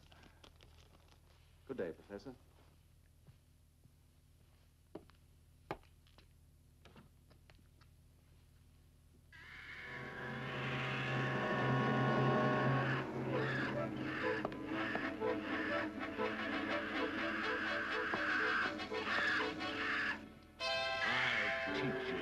Want your food, do you? Come on. Come on, then. I'll teach you. Danger! How many times have I told you not to bait that creature? I was only feeding it. It went for me. Get out of here! Steady, boy, steady, boy. Steady, steady, steady.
You got all that, Culpepper? Yes, sir. So it's agreed, is it, that we put out a statement that we consider these attacks to be by some wild creature, a bird of prey, perhaps. The Commissioner is particularly anxious to avoid another maniac scam. Well, it would certainly give the newspapers something to talk about, set them off on another tack. Jackson, I want you to put a section of your division onto making a show of searching the heath in the hope that we may put the real murderer off his guard, making him careless. Very good, sir. Anything else? I don't think so, sir. Right. Thank you.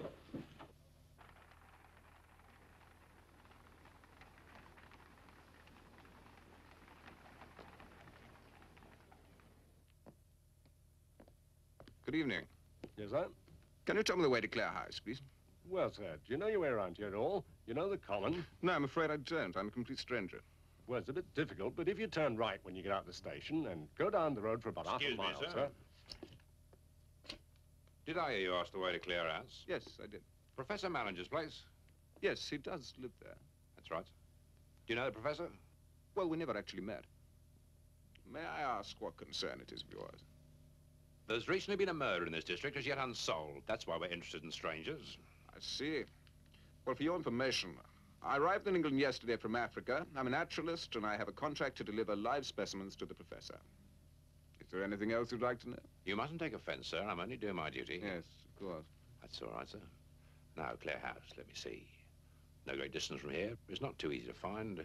Smith. Sergeant? Have the duty lot gone off yet? Just off now, Sergeant. Tell Constable Barrowclough I'd like to see him, would you? Yes, Sergeant. I'll get one of my men to take you right there, sir. Thank you, Sergeant. Sergeant? Who's on the Heath beat tonight? I am, Sergeant. Show this gentleman the way to Clare House, would you? Be pleased to, sir. Good. My constable will meet you outside, sir. Thank you. Oh, I hope you get your man. Thank you, sir.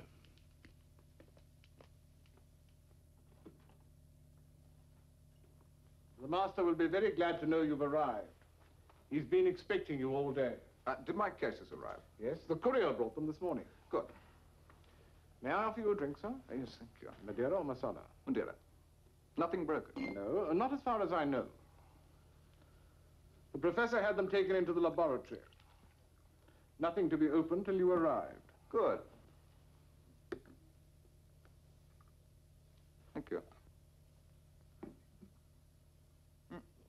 I hear you've had a murder here. Yes, the body of a man was found on the heath. Yes, tell me the If you'll excuse me, sir, I'll tell the master you're here. Yes, all right.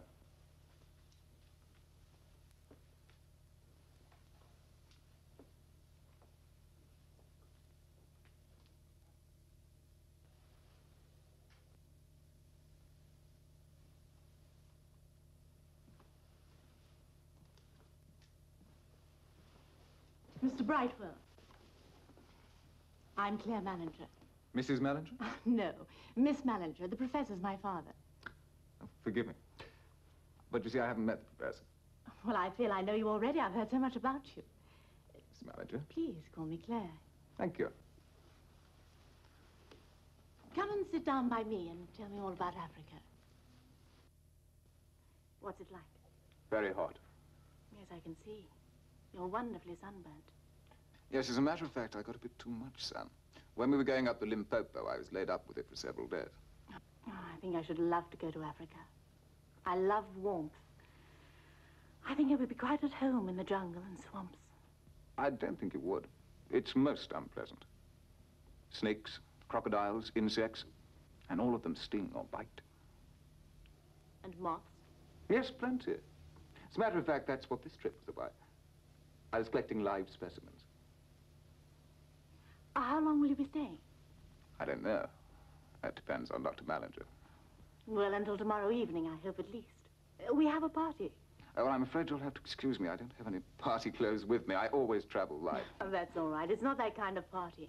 The students, where my father sometimes lectures at the college, they're putting on a play. Oh, in the local theatre? No, here. We're lending them this room. Tomorrow night's the dress rehearsal. I'm in it. Acting in it? I certainly am. What's the play about? Wait and see. You'll be very surprised. Romeo and Juliet? Hardly. Mr. Brightwell, I'm sorry not to have been here to greet you when you arrived. Doctor, I trust that my daughter's been looking after you. Yes, very well. Did you offer him a drink, my dear? Oh, it's all right, sir. The butler did. Ah. Your daughter's been telling me that she, too, is interested in entomology. Yes. Yes, indeed. I'm very much looking forward to seeing what you brought me. When your cases arrived this morning, I could hardly restrain myself from opening them at once. Do you think they weathered the voyage? Well, they were in excellent health when I handed them to the courier, sir. Tell me, Brightwell, something you said in your last letter interested me very much. Now, this particular chrysalis to which you were referring, how many days after the incubation of the caterpillar... Oh, Father, no more questions. Let the poor young man go to his room. He must be exhausted after his journey. There'll be plenty of time for that later, after dinner. Come, let me show you your room. Thank you. Excuse me, sir.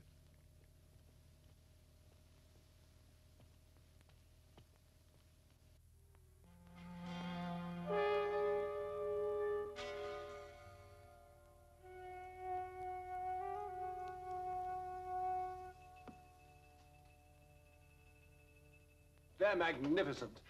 Especially these. Dr. Africana? Yes.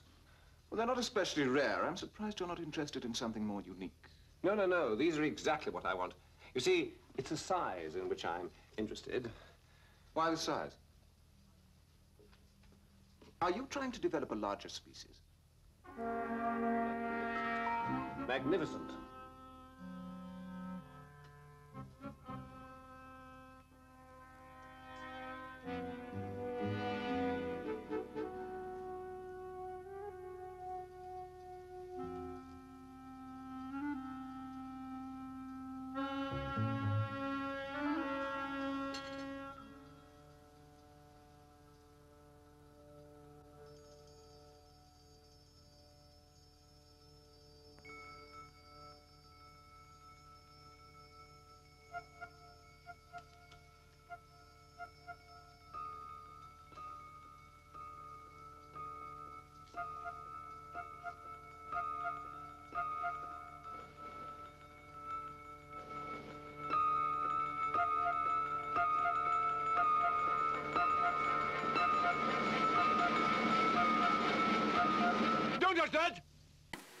And we're back! We're back.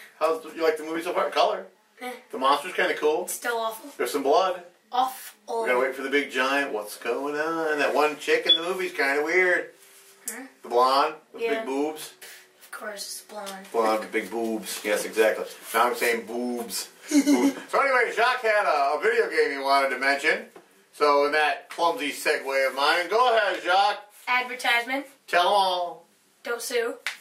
Alright, for all you awesome gamers out there who played the first Borderlands, Borderlands 2 has come out, and it's better. Yeah, more guns. More guns? More guns. More guns? Any boobs? Bigger monsters. So what he's saying is no boobs. But it's a video game where you can just shoot stuff with big guns. Yes. Do you have stuff that makes them just splatter into a million little pieces? Yes, they have that. Wow, what do they call that gun? The splatter into a million pieces gun? They actually holy have heck, what is that gun? No, there's one called Nasty Rockets. Nasty Rockets. Yeah, want to know what it is? It sounds like adult cinema is what it sounds like. What do you tell us? It's an assault rifle that shoots rockets. Assault rifle that shoots rockets. All right, well. No joke. Borderlands 2. Best game ever. Required video gaming from Jacques, our video game master. Jacques approved. Jacques approved. I like saying that. Jacques approved. Jacques approved. Jacques approved. It sounds like a French word now. Jacques approved. Jacques approved. What it really means is Jacques says go buy this video game and then come to the basement so he'll play it with you. Yeah. So there you I go. really want that game. 2 for. He doesn't even have it yet. He's telling you how good it is and he doesn't even have it. There's a bunch of YouTube videos. So we're back. I don't need this. I don't need these tiny cue cards anymore. Well, you could still read it. Oh, okay. It's So a pretty cool notebook. the Vampire Beast Craves Blood. Yeah. We're going to go and watch the second half of that. There will be other things sprinkled liberally throughout the second half. This is going to be the longest episode of Barrymore you ever set. You might want to make it into little digestible chunks throughout your viewing week. Dude, they're not going to eat the film. Digestible chunks? They're not like digesting your mind. Your brain is digesting the information. Well, bite off more than they could chew. Oh, yeah. See, like that? Yeah, I like that. So, anyways, part 2. Vampire Beast Craves Blood. Tell them to get up. Get away. Leave it alone! How dare you? If this had been opened, it would have ruined a year's work. Well, it's only an incubator, isn't it? I'd have just raised the lid for a second. A second would have been more than enough. Keep away from it. If the temperature had dropped by even half a degree, the entire experiment would have been ruined. Why? What have you got in there? My dear chap, not another word. The fault's entirely mine. It's the weather. This heat oppresses me. I think we're due for a thunderstorm.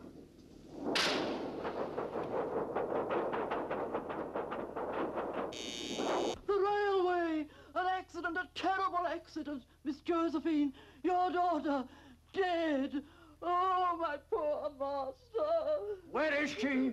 They've brought her back home, the poor girl. So beautiful. What a tragedy!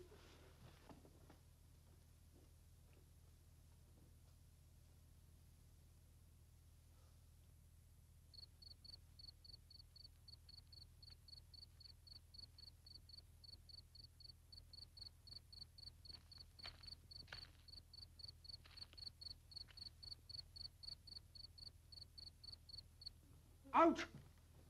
Get out! Clear the table.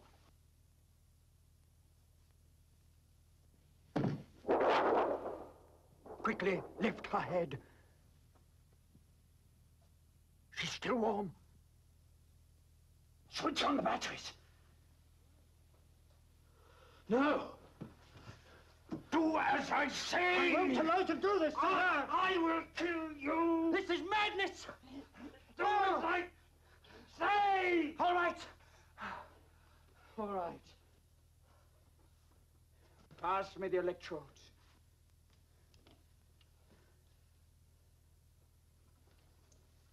Now switch on.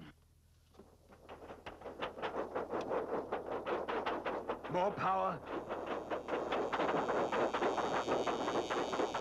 More power. More power. Further still. More. This is madness. More power. See, she moves. More power. More. More.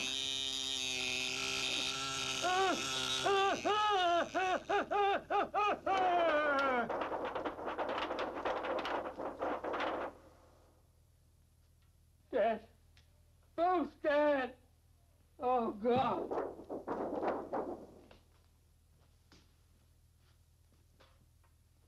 It appears to be stuck.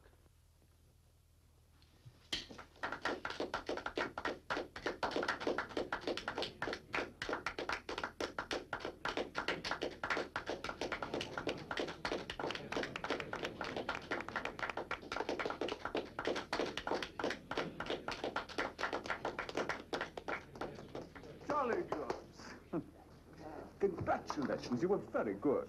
The stage has lost a great artiste. Oh, it wasn't what you expected, was it? Indeed it wasn't. Oh, it's hot. Must be this week.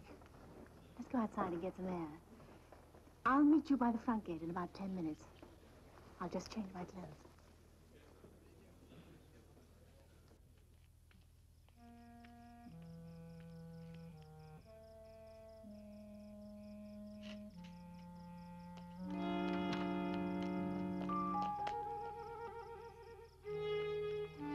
Not here. Let's get further away from the house.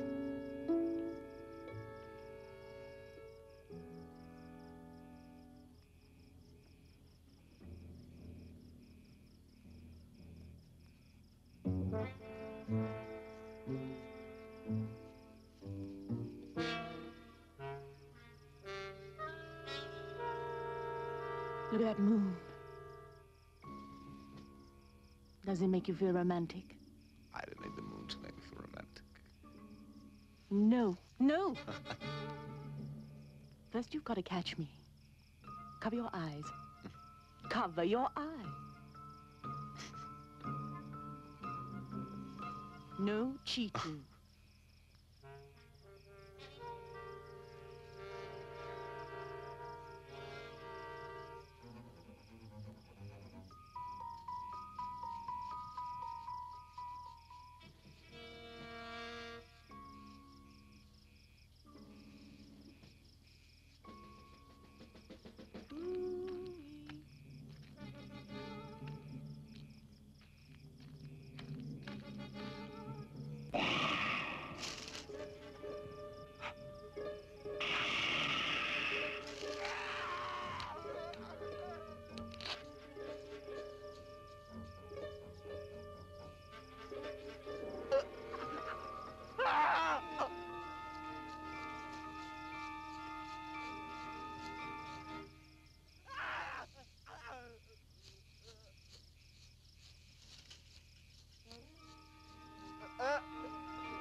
All right, son. All right. Can you speak loud? What did you say? What was that? All right. As the doctor lives close by, I'll take you to him. Come on.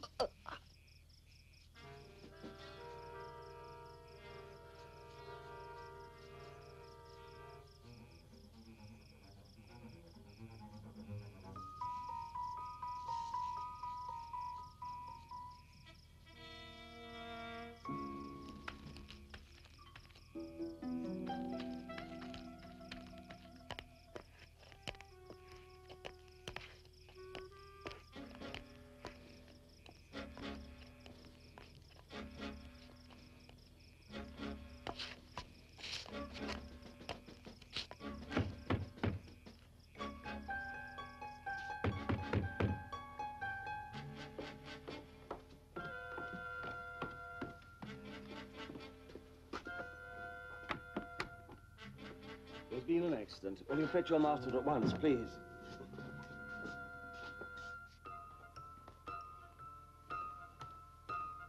Granger? You see Mr. Brightwell? No, Miss Clare, I haven't.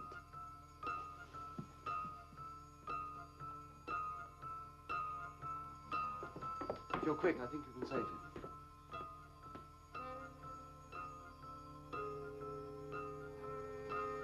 Well, there's nothing I can do.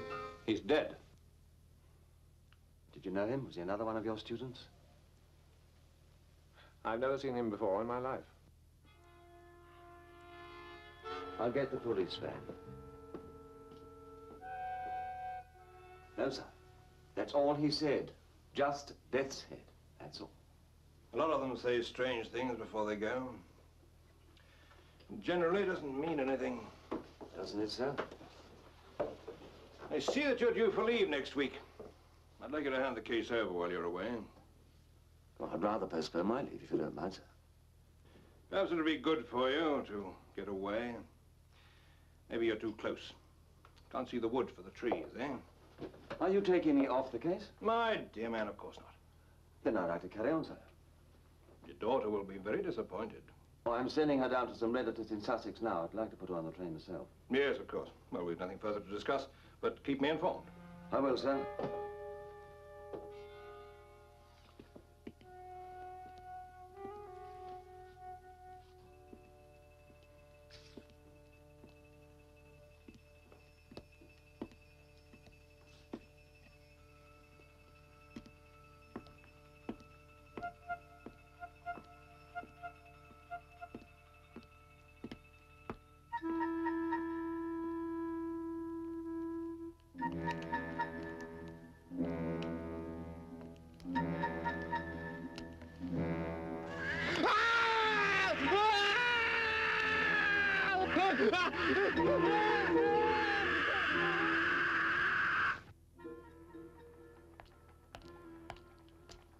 Sorry to keep you waiting, Meg. Don't worry, Father. There's plenty of time. Alan, I'll be back in the office in about a couple of hours. There's something I want you to do right away. Find out the name of the latest victim, who he was, and all you can about him. I know who he was, sir. Young man staying at Clare House with the managers. Just come back from Africa, some sort of insect collector. How on earth do you know all this? He came in the station the other afternoon asking the way to Clare House. We had quite a bit of a chat. Clare House, as fast as you can.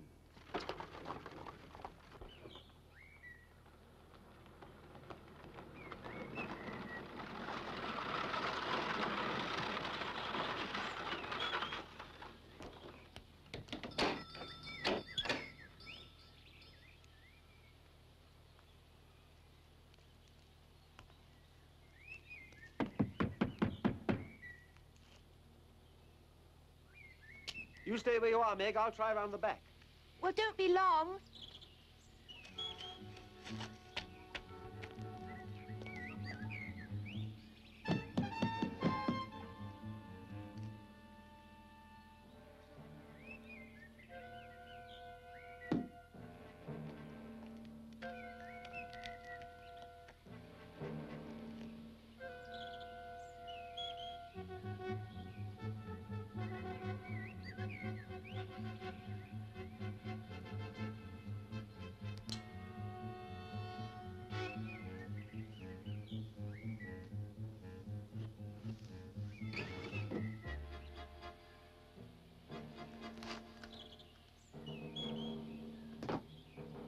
Granger.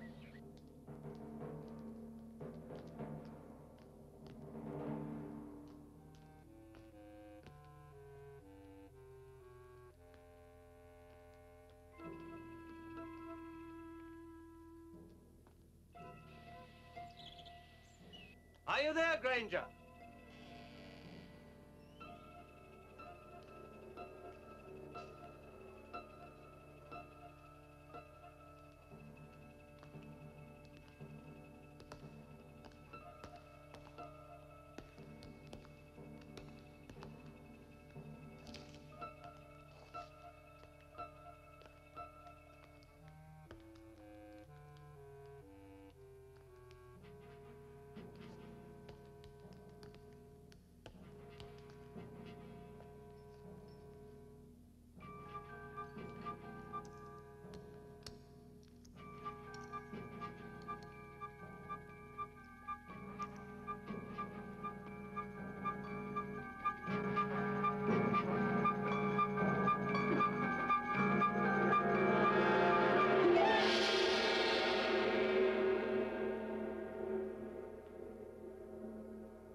Back to the police station. But I'll miss the train. Catch the next. But it's the last one. Never mind, we'll go tomorrow. Hurry! The facial wounds and scratches have nothing whatsoever to do with the cause of death. I should say that the fatal wound was made at least 3 hours after theirs were made. Could it have been self-inflicted? Impossible. The puncture and severance of the spinal column was made by a long, sharp weapon and by someone with an extraordinary knowledge of anatomy. Well, I reckon he knew too much. Somebody did him in to shut him up.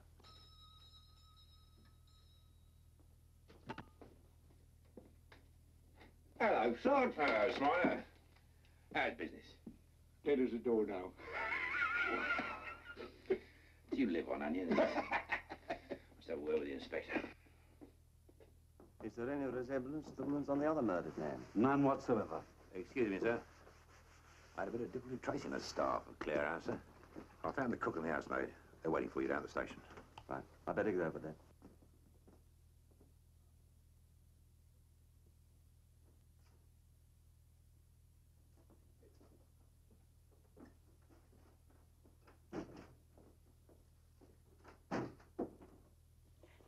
I was never more surprised in all my life. We all did the same.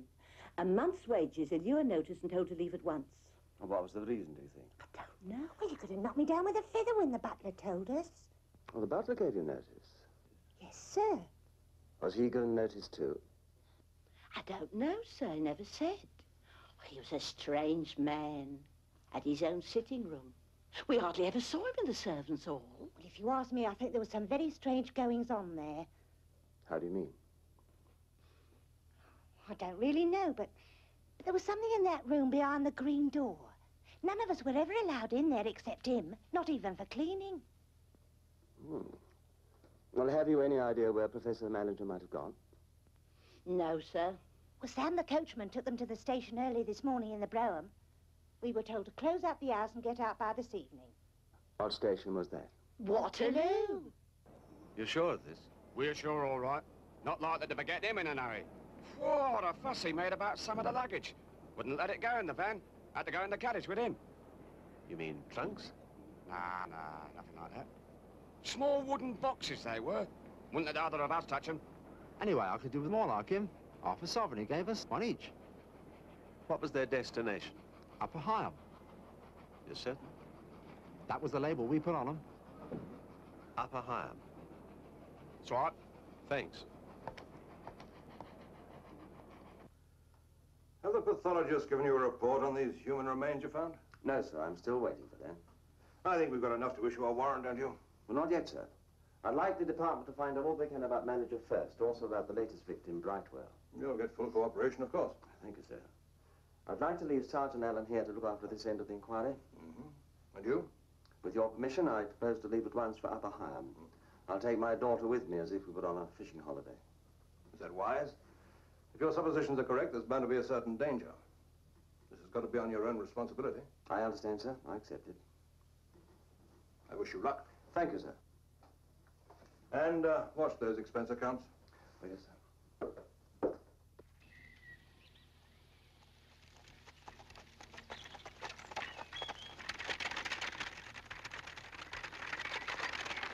Father, what am I meant to do here? You don't have to do anything special. Just enjoy yourself. We're on holiday. But just remember, no one must know I'm a policeman. I'm a bank manager from Kingston, and you're my daughter, Miss Thompson. The countryside's beautiful, isn't it? It is nice. Should be at the inn soon. You hungry?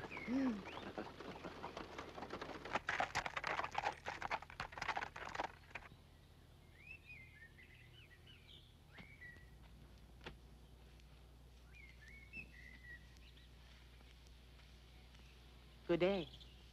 Good day, miss. What's your name? Clem Willis, miss. Where do you live, Clem? In the cottage by the river, miss. During the week. With your parents? No. They live in the village. I see them weekends when I'm through here. I see. Well, good day, Clem. Good day, miss.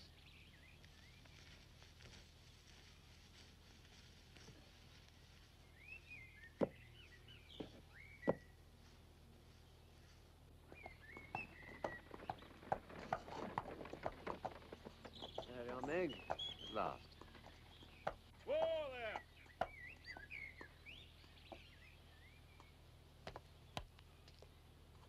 Thank you. Thank you, coachman. That's all right, sir. Good day, landlord. Mr. Thompson? Yes, and this is my daughter, Meg. Right, you go right in, sir. There's some luggage in the coach, if you don't mind. Right, sir, I'll get it for you.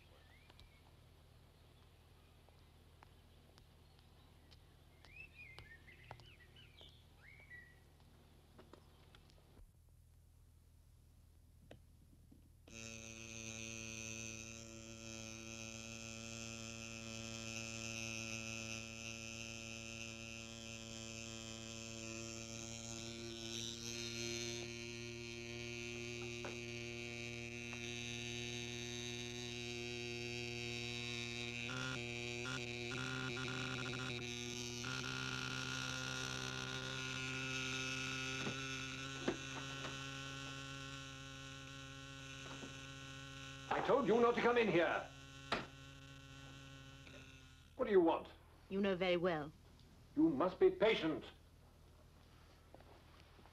Why do we have to come to this wretched place? You know perfectly well why we had to leave Clare House. That man Quinella is dangerous. I think he suspects. We may even have to leave here. How long do I have to wait? Not long, but it will be quicker if you leave me alone. Now get out of here.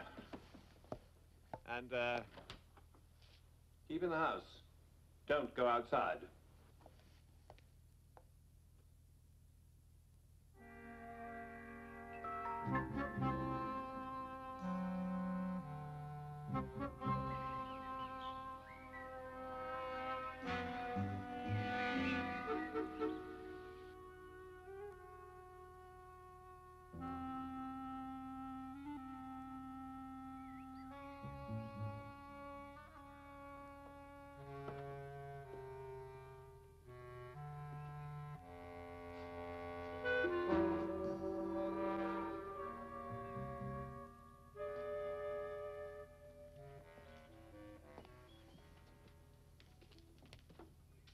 Ah, good evening, Mr. Thompson.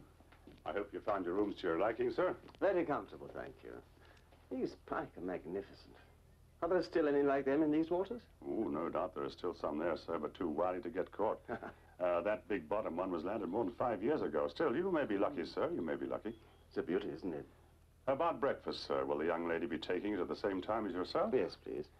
We usually make up a basket for the fishing gentlemen, sir. They mostly don't want to waste their time coming back to luncheon. If you give me notice the previous evening, I'll have one made up for you. That's very nice of you. Are you busy just now?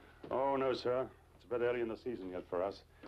There are only 2 other guests here, and Mr. Warrender and his son from Birmingham. They came last year. Very nice gentlemen. Dinner will be served in about 5 minutes, sir. Is there anything else? Oh, I'd like a glass of Madeira. It's not too sweet. I have a very excellent Madeira, sir. I'll get one ready for you. Thank you. Oh, landlord. Yes? An old acquaintance of mine used to live near here, a Professor Mallinger. Wonder if you know him. Well, I know most of them that lives around these parts, but manager, did you say? Yes. No, no one of that name around here, sir. Thank you.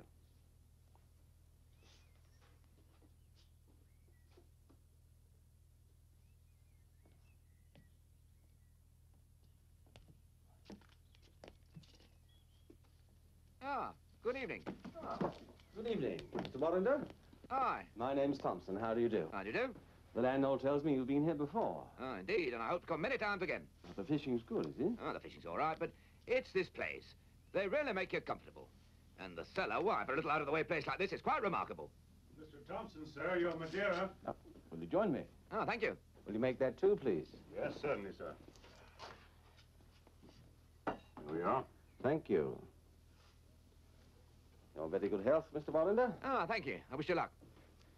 Now, these pike are the biggest I've ever seen. Them? You weren't taken in by them, were you? They're fakes. Fakes? Oh. You take another look at them. What's the idea? Bring in the customers. They all hope they'll have the same luck. But he certainly took me in. You planning a long stay? Well, I have a month's holiday from the bank. Oh, bank, eh? I'm in building business myself. Warrender and Edgecombe. We're not unknown in Midlands, you know. Hey. Ah. This is Mr. Warrender, my daughter. How do you do? Ah, how do you do, my dear? Do you like fishing? Oh, I don't actually fish, sir, but I enjoy watching my father. Well, my boy does. All he's interested in is bugs, butterflies, and moths. Sir? Still, he's a good lad. Done very well at university. Ah, here he is. William, we have company. This is Mr. Thompson and his very charming daughter. How do you do? How do you do, sir? I understand from your father that you're an entomologist. Really? Oh, I'm sure my father didn't tell you that, sir. At home, I'm known as Billy the Bug Catcher. Well, it's my hobby. I'm actually reading science at university. Oh, yes? Ah, at Oxford. Dinner is served. Right, thank you. Meg, will you be mother? Yes, of course, Father.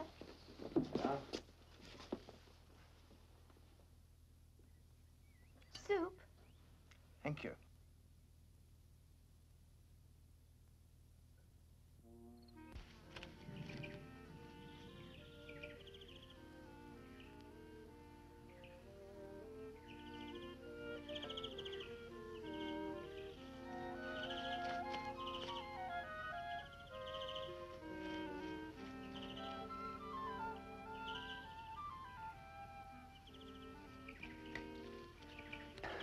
Hello, Meg.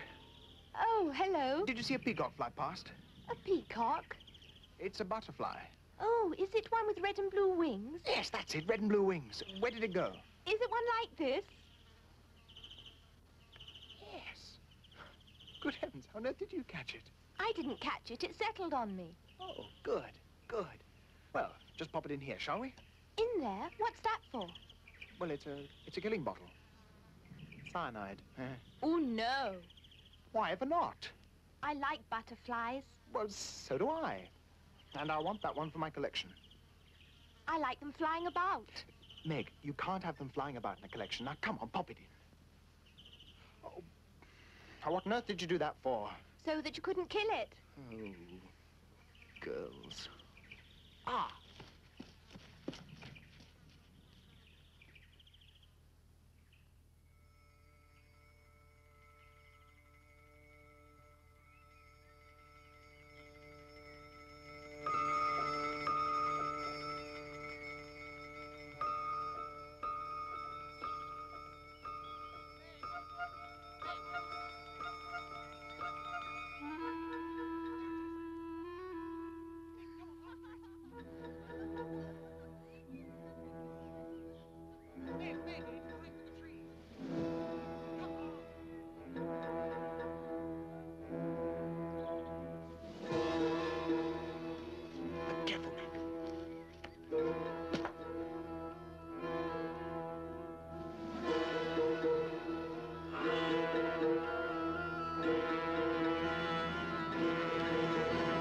What have you got in there?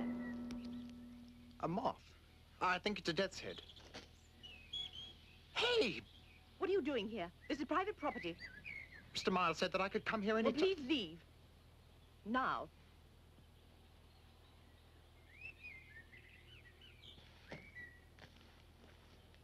That's the second specimen I've lost today. Who was she? I don't know. I've never seen her before. Hey, look, there goes another. Oh, leave it.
I told you not to come in here. When will it be ready? I don't know. 2 weeks, 3 weeks, perhaps longer. I don't know. You said that before. I've done everything I can. Something's gone wrong, hasn't it? Yes. Galvanism doesn't work. It needs nourishment. Blood. Yes. Blood. Human blood. Blood of a young girl. That will do perfectly.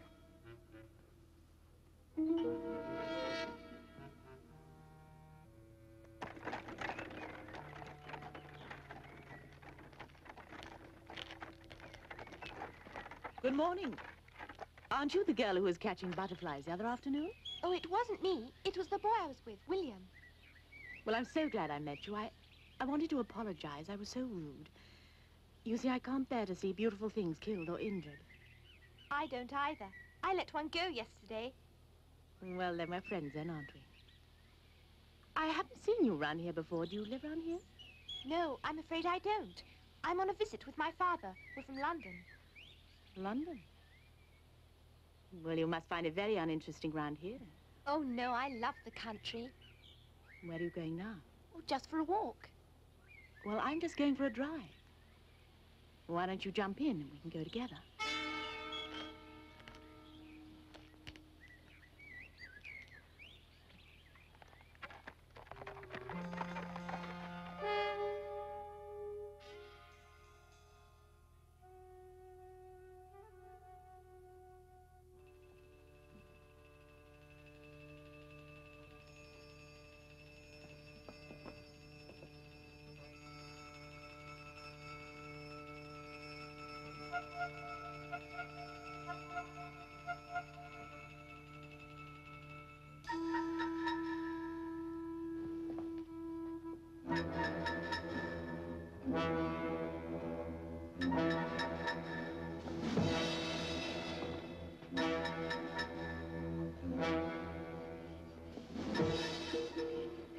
That's sufficient.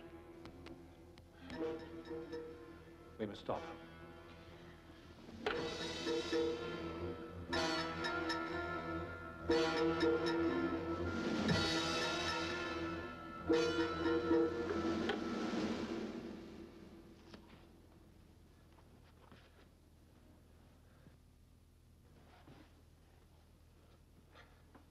Meg. Meg. Meg, when I give the sign, you will wake. Do you understand? I understand. And you will return at the same time, by the same entrance, tomorrow. Do you understand? I understand. And when you wake, you will remember nothing of all this. Do you understand? I understand. And you will obey. I will obey.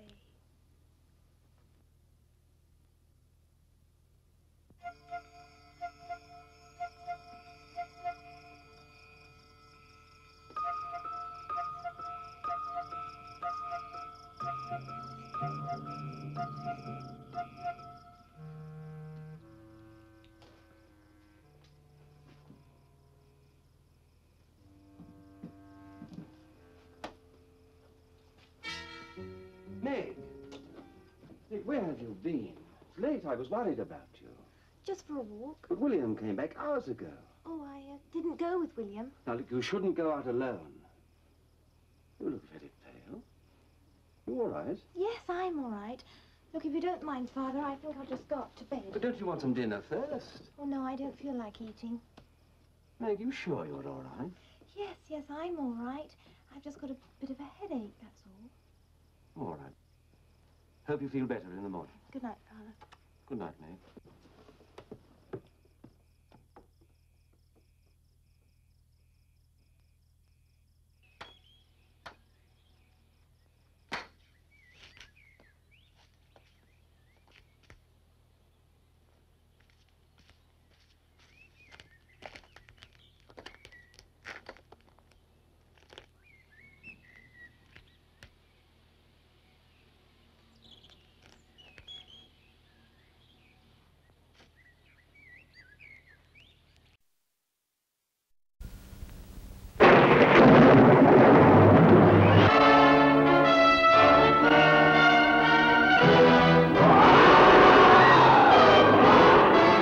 Rampaging in an unsuspecting world. Living creatures from the dawn of time. What havoc will they wreak? What lives will they destroy? What depths of panic and terror will they create? Dinosaurus, the most amazing, astounding, astonishing adventure of them all. Beyond anything your mind can imagine. Never before seen on the screen.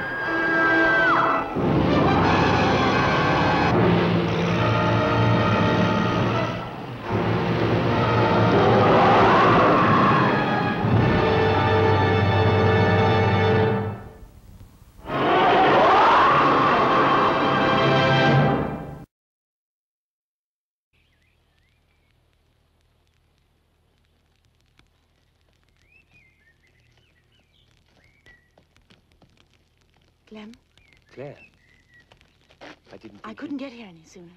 No, let's move away from here. I don't like fires.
I caught it again. I still think they look prettier flying about. Do you realize it's very rare to find one of these in England? They do come from Europe, but mostly further south. Chrysalis must have come over in a crate of fruit or something. You know, that death's head shows up very well. Yes. What did you say, William? Oh, it's this moth I caught this morning, sir. Acherontia atropos. It's known as the death's head moth because of the markings on the back of the thorax, sir. Would you like a look? Yes, please. Be very careful not to touch the wings, sir. They're covered in delicate little scales. Hence the name Lepidoptera, scaled wings. Do you have a stronger glass so that I can see them more clearly? The scales? Yes. Well, I could show you underneath the microscope. I believe I have some scales on a slide here, sir. May I have a look, Father? Oh, sure. Yes, that's the one.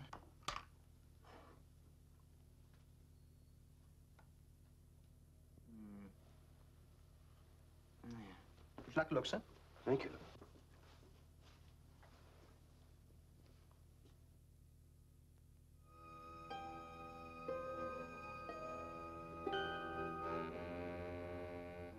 That's fascinating. Yes, thank you, William. Quite a hobby you've got there. Yes, sir. Would you like a look, mate?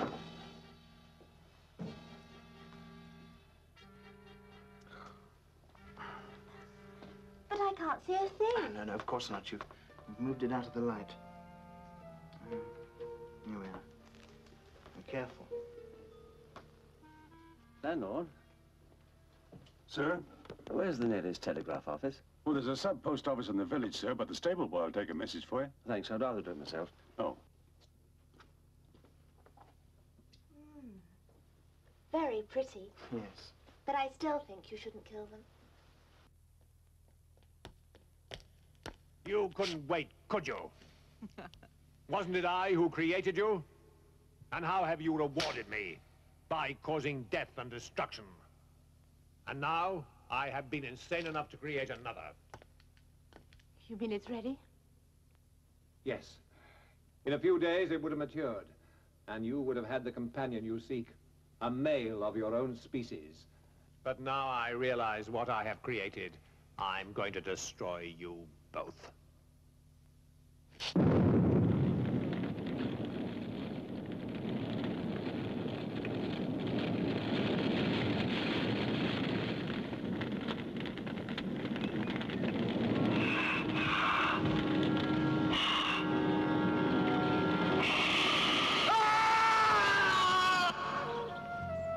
Oh, hello, you two. Hello, Mr. Warrender. Are they writing, sir? Oh, well today. Where's your father, Meg? Isn't he coming down? He went into Farnham to meet someone. Ah, pity. He's missing something. Oh, where are you two off to? Oh, we're going for a little walk. Oh, well, don't be late. No, of course not.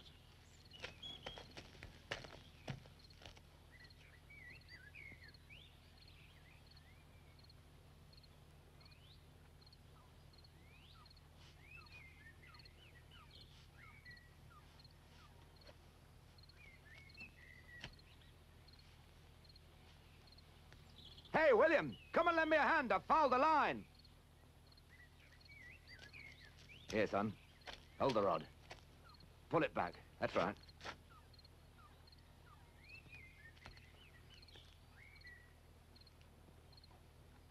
That's it.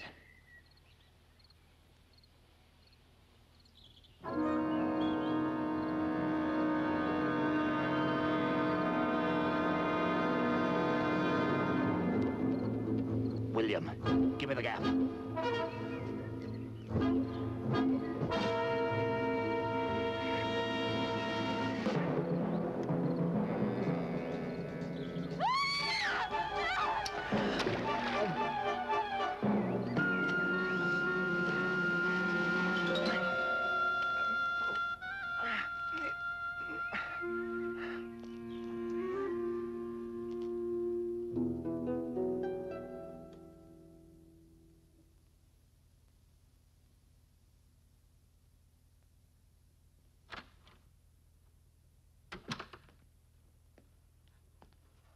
Evening, sir.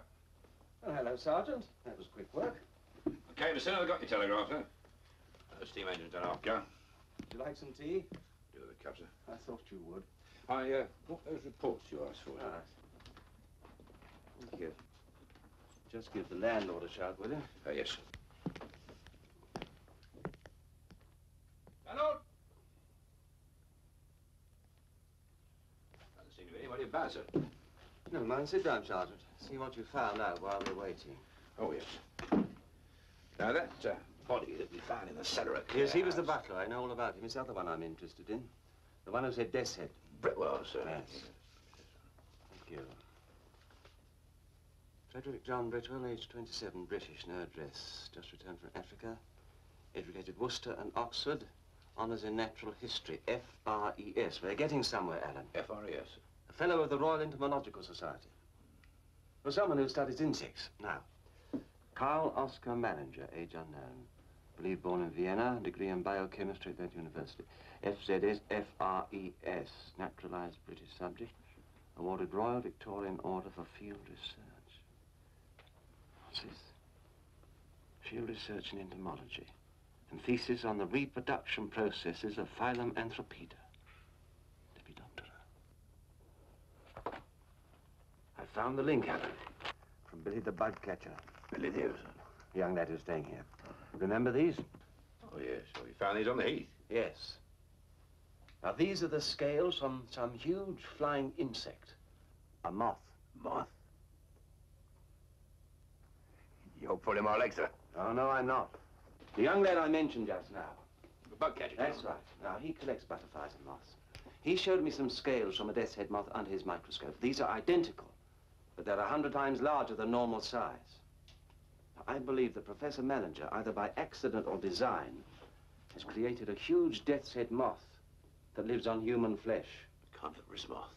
He kept this at House. Well, he must have done in his laboratory, I suppose. But what about the girl? What girl? His daughter.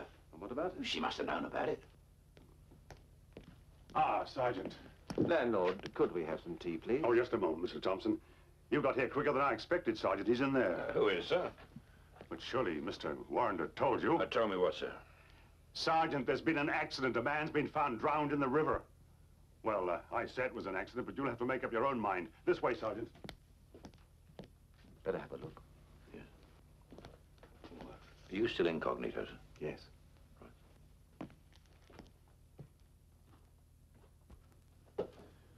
These accidents are always very distressing, sir.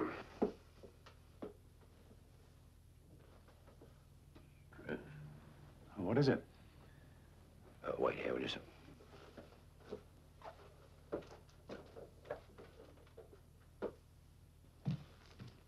You back already? I think you better come have a look at this, sir. Why? He's not drowned. I think it's one of ours. How do you mean? Come have a look at these wounds.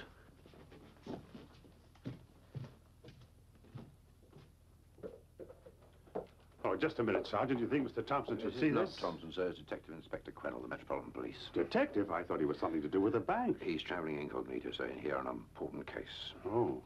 You, see what I meant about the wounds, sir? Yes, exactly the same as the others. Did you know this man? Yes, sir. That's young Clem. He was under gardener up at the old house. When did you find his body? Oh, just after you left, sir. Mr. Warrender was down the river fishing with your daughter and Master William, sir. You mean they saw it too? I'm afraid they did, sir. Well, where are they now? I think they're up at the old house, sir, Mr. Miles' house.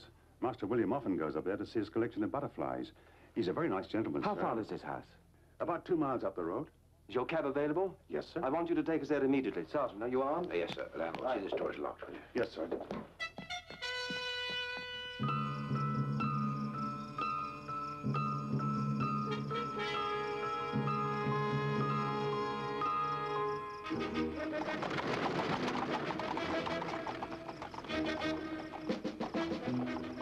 Is this driver all right, sir? I hope so.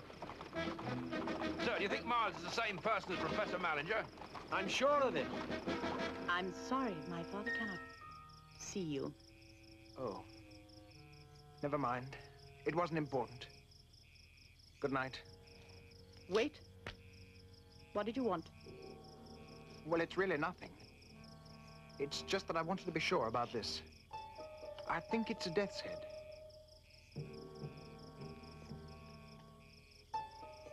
It is. You know about moths, then? Yes. Good heavens. Well, thank you. Did you kill it? Yes.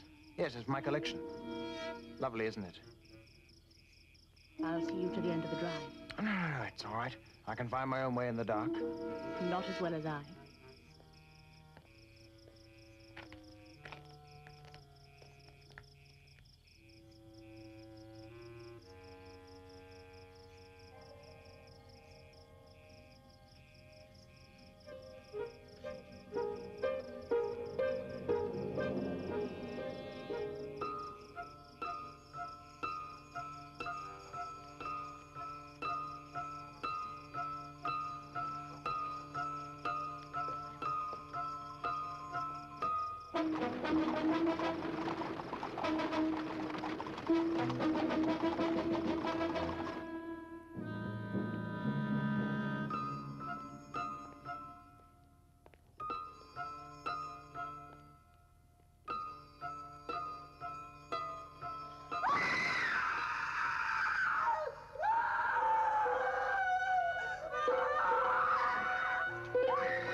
Meg!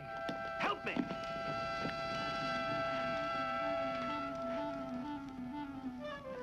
Can you manage, sir? Yes, put that fire out. Right.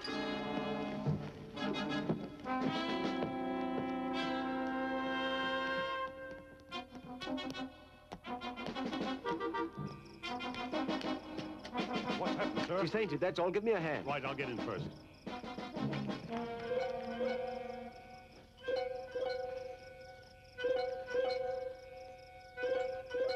The fire's out, sir. She all right? Yes, she's fine. Look after her. Get a lantern.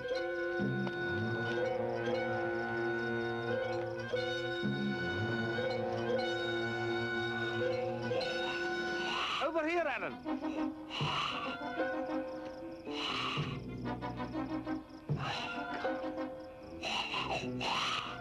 No! You might hit the boy. Fire over them.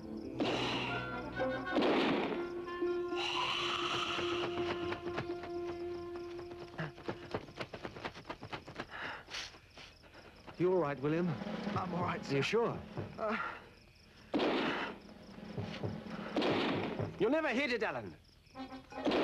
Give me that lantern.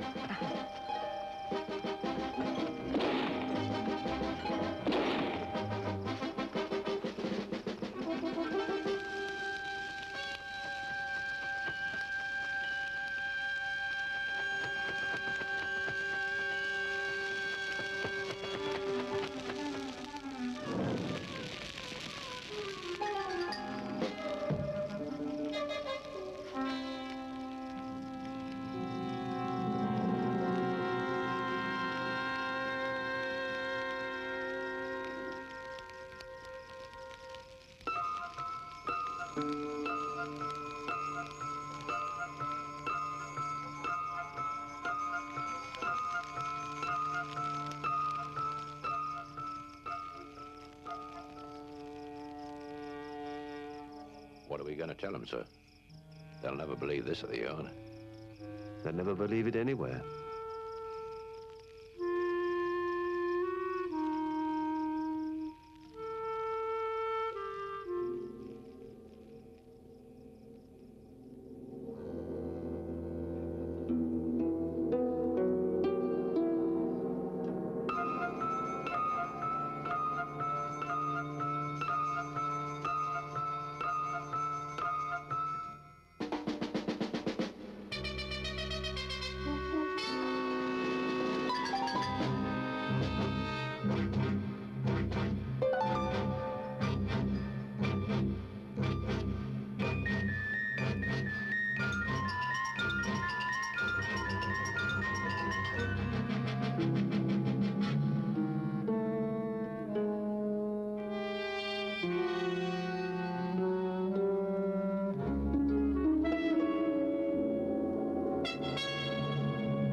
How many movies have you ever seen with a giant killer death's head moth?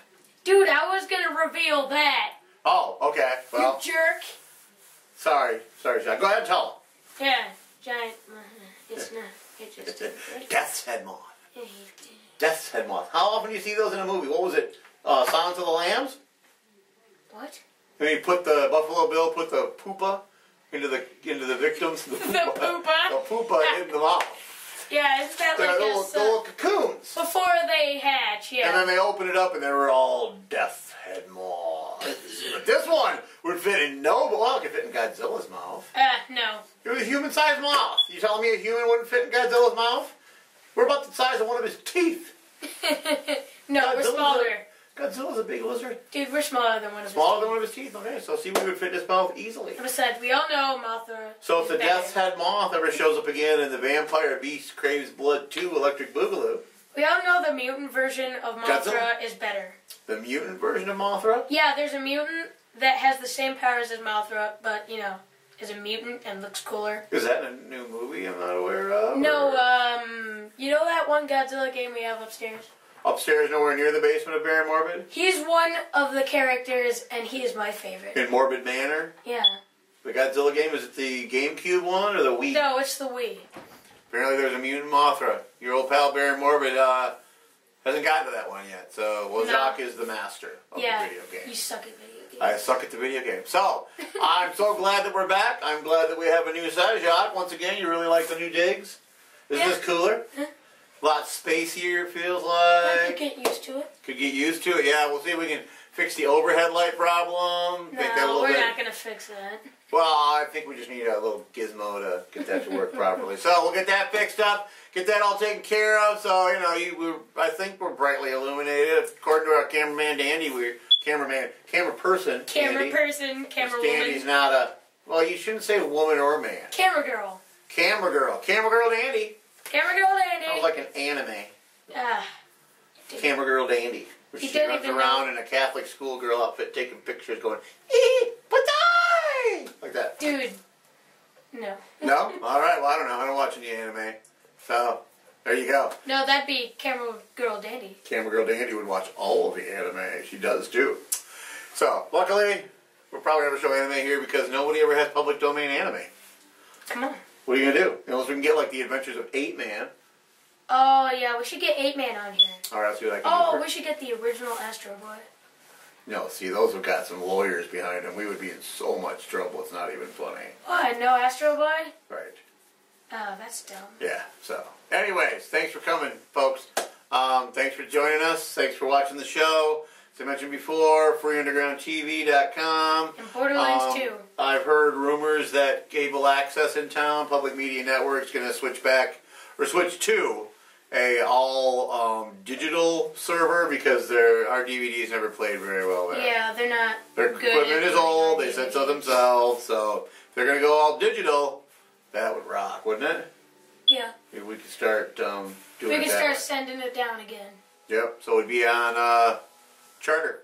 Charter. Public Media Network. We'd get like 4 or 5 channels it could be on. Wait, which channel? They just changed them. It used to be, I think it's like 96, 97, 98, 99. Wait, I thought it was somewhere near the 20s. No, they changed it. It was too confusing for people. No. Because there were like 4 channels up there, then there was like Channel 99 was theirs too, so they put them all in one big block O channels.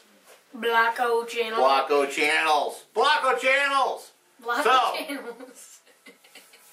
This has been the Basement of Baron Morbid. As always, I'm your host, Baron Morbid, with my lovely sidekick, Jacques Strop. Be sure to tune in next week now that we got the new basement set up.